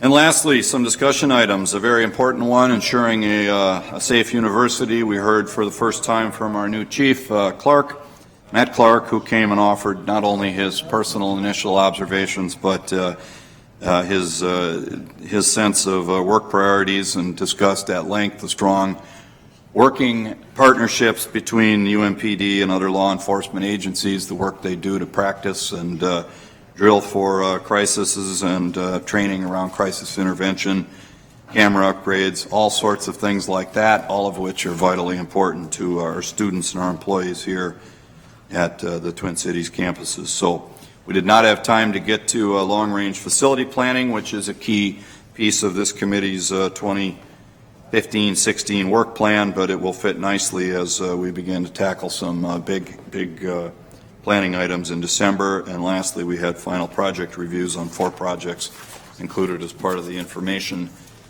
update yesterday. That concludes my report. Thank you, Regent McMillan. On behalf of Faculty and Staff Affairs, Regent Simmons. Well, thank you, Mr. Chair, for saving the most important item for the last, and it is important. In spite of the fact that our committee took no action yesterday, we didn't build any buildings even, we created a knowledge platform to help the board do its work. We focused on how to secure excellent faculty and how to create that environment through our governance work that ensures they will, in fact, be successful faculty. And why did we do this? Because the faculty delivers the mission. There is no university without the faculty. There were faculties before there were universities. The university provides a place for faculty to work to deliver the mission. So we need to know how we best position them for success. So we tied together 3 agenda items to really stimulate discussion, thought, and knowledge. One is shaping academic department culture. Another is a strategic imperative, and that is attracting and retaining field shapers, and also how to enhance human resource work across the enterprise. We heard from Department Chairs Professor Daniel Frisbee of the Department of Chemical Engineering and Material Science, and Professor Monica Luciana from the department, who chairs the Department of Psychology. We also were so pleased to welcome and learn from Dean Stephen Crouch of the College of Science and Engineering and Dean Marilyn Speedy of the College of Pharmacy. This wasn't just presentation. There was a lot of really rich engagement and discussion. You'll note that these faculty leaders are from highly ranked areas of the university, so their presentations helped us understand what are some of those things they do to be those great colleges and departments they are. And not only how do they meet their challenges, but how do we as a governing body help them with having appropriate policies, appropriate allocation of resources, and appropriate strategic direction and definitions that clearly state what's important to fulfill the mission of this university. And just to give you some specific examples that I think make this alive and you see what the importance, we heard and agreed that some flexibility and understanding to address challenges is essential because the challenges manifest differently in the different departments and different disciplines. Sometimes hiring from the outside is the right way to go. Other times, growing your own is the right way to go. Both come with challenges and both need to be supported. It's of critical importance also, not only just hiring the right faculty or growing them, but creating that environment and that expectation for their success and performance. So one of the things, and again, Regent David Larson is cheering in heaven because we talked about the ongoing evaluations that these departments and deans, leaders, conduct annually to ensure excellence and set that expectation of excellence and set that accountability that's essential for the departments and the individuals to be successful. The presenters and the committee agreed that it is an imperative that our chairs and deans are proactive leaders, anticipating what the needs are and will be, and planning where their college, their department will go in order to meet those needs. And we needed to understand that, so we go where we need to go to help fulfill those needs. We heard about the joys, there actually are some, and challenges of working across disciplines and across departments, and we applaud them for doing that because the interdisciplinary nature of the work is so important, and it requires, again, great participation and great accountability. These presentations and our discussion showed a commitment on the part of the faculty and on the part of the board to building and maintaining a culture of excellence that will help to fulfill this university's mission. The examples were terrific. I wanted to share some detail with the whole board so you know that we're preparing ourselves as a committee and helping, we hope, to prepare this board to make those decisions that will help fulfill those strategic imperatives. That concludes my report. Thank you very much, Regent Simmons. Appreciate the information. On behalf of the newly created Governance and Policy Committee, Regent Cohen. Yes, so I hate to disagree with Regent Simmons, but perhaps the faculty and effective governance of this board are equally important because I think I'm the last. Anyway, the discussion item. The committee first reviewed the 2015-16 committee work plan, and the work plan lays out important topics and discussions that will help us to ensure the high performance and effectiveness of the board. And this is the first time that we've had a governance committee, so we hope that it will have some impact. The first thing we did was talk about habits of highly effective boards. And we had a robust conversation around the 10 habits of highly effective boards. Many of you on the committee highlighted the need to build a culture of inclusion and trust within the board and with the administration. It was also clear that the board is interested in continuing to cultivate a healthy relationship with the president, striking a balance between being supportive and holding the president accountable. The committee also heard the first of a three-part series on university policy review. We focused specifically on the process used to guide the 92 Board of Regents policies through review and revision. The committee will turn next to the administrative policy review process in December. Then there were two specific policies that we talked about. The Board of Regents policy, American Indian Advisory Boards and Namings. And then those two policies were discussed. They were up for review, and they will be brought to the board for action in December. That concludes my report. Thank you, Regent Cohen. Report of Litigation Review Committee, Regent Devine. The committee did not meet, so I have no report, sir. Thank you. Is there any old business to come before the board? Any old business? Any new business? Any new business? Regent Omari, did you have an announcement? Not an announcement, but I would just like to comment. I appreciate you indulging me. I'll follow my fraternity's 3B rules. Brother, be brief. You know, I just want to highlight the fact that we discussed and moved forward 3 very large topics today, some of which have been in discussion for 2 years, one of which is almost at 2 decades. And as we leave, we know what will be on the front headlines. It'll be athletics, which is extremely important, and I fully support it. At the same time, we heard about a strategic plan that took engagement, support, strategy, vision, and is now being executed. We heard about the letter of intent that is something that I was told when I joined this board would probably be the biggest and perhaps most impactful decision that I make in my tenure. And so I just want to thank everyone. I want to say congratulations. As we leave, we should take a moment to celebrate as a board. Student representatives were involved, faculty, staff, supporters from external and outside of the university. So these are wins, and they should all be on the front page of every paper, but there's only one front page. So with that, thank you. Very good. With that, I'd entertain a motion to adjourn. So moved. Second? All in favor, say aye. Opposed? We are adjourned. Thank you.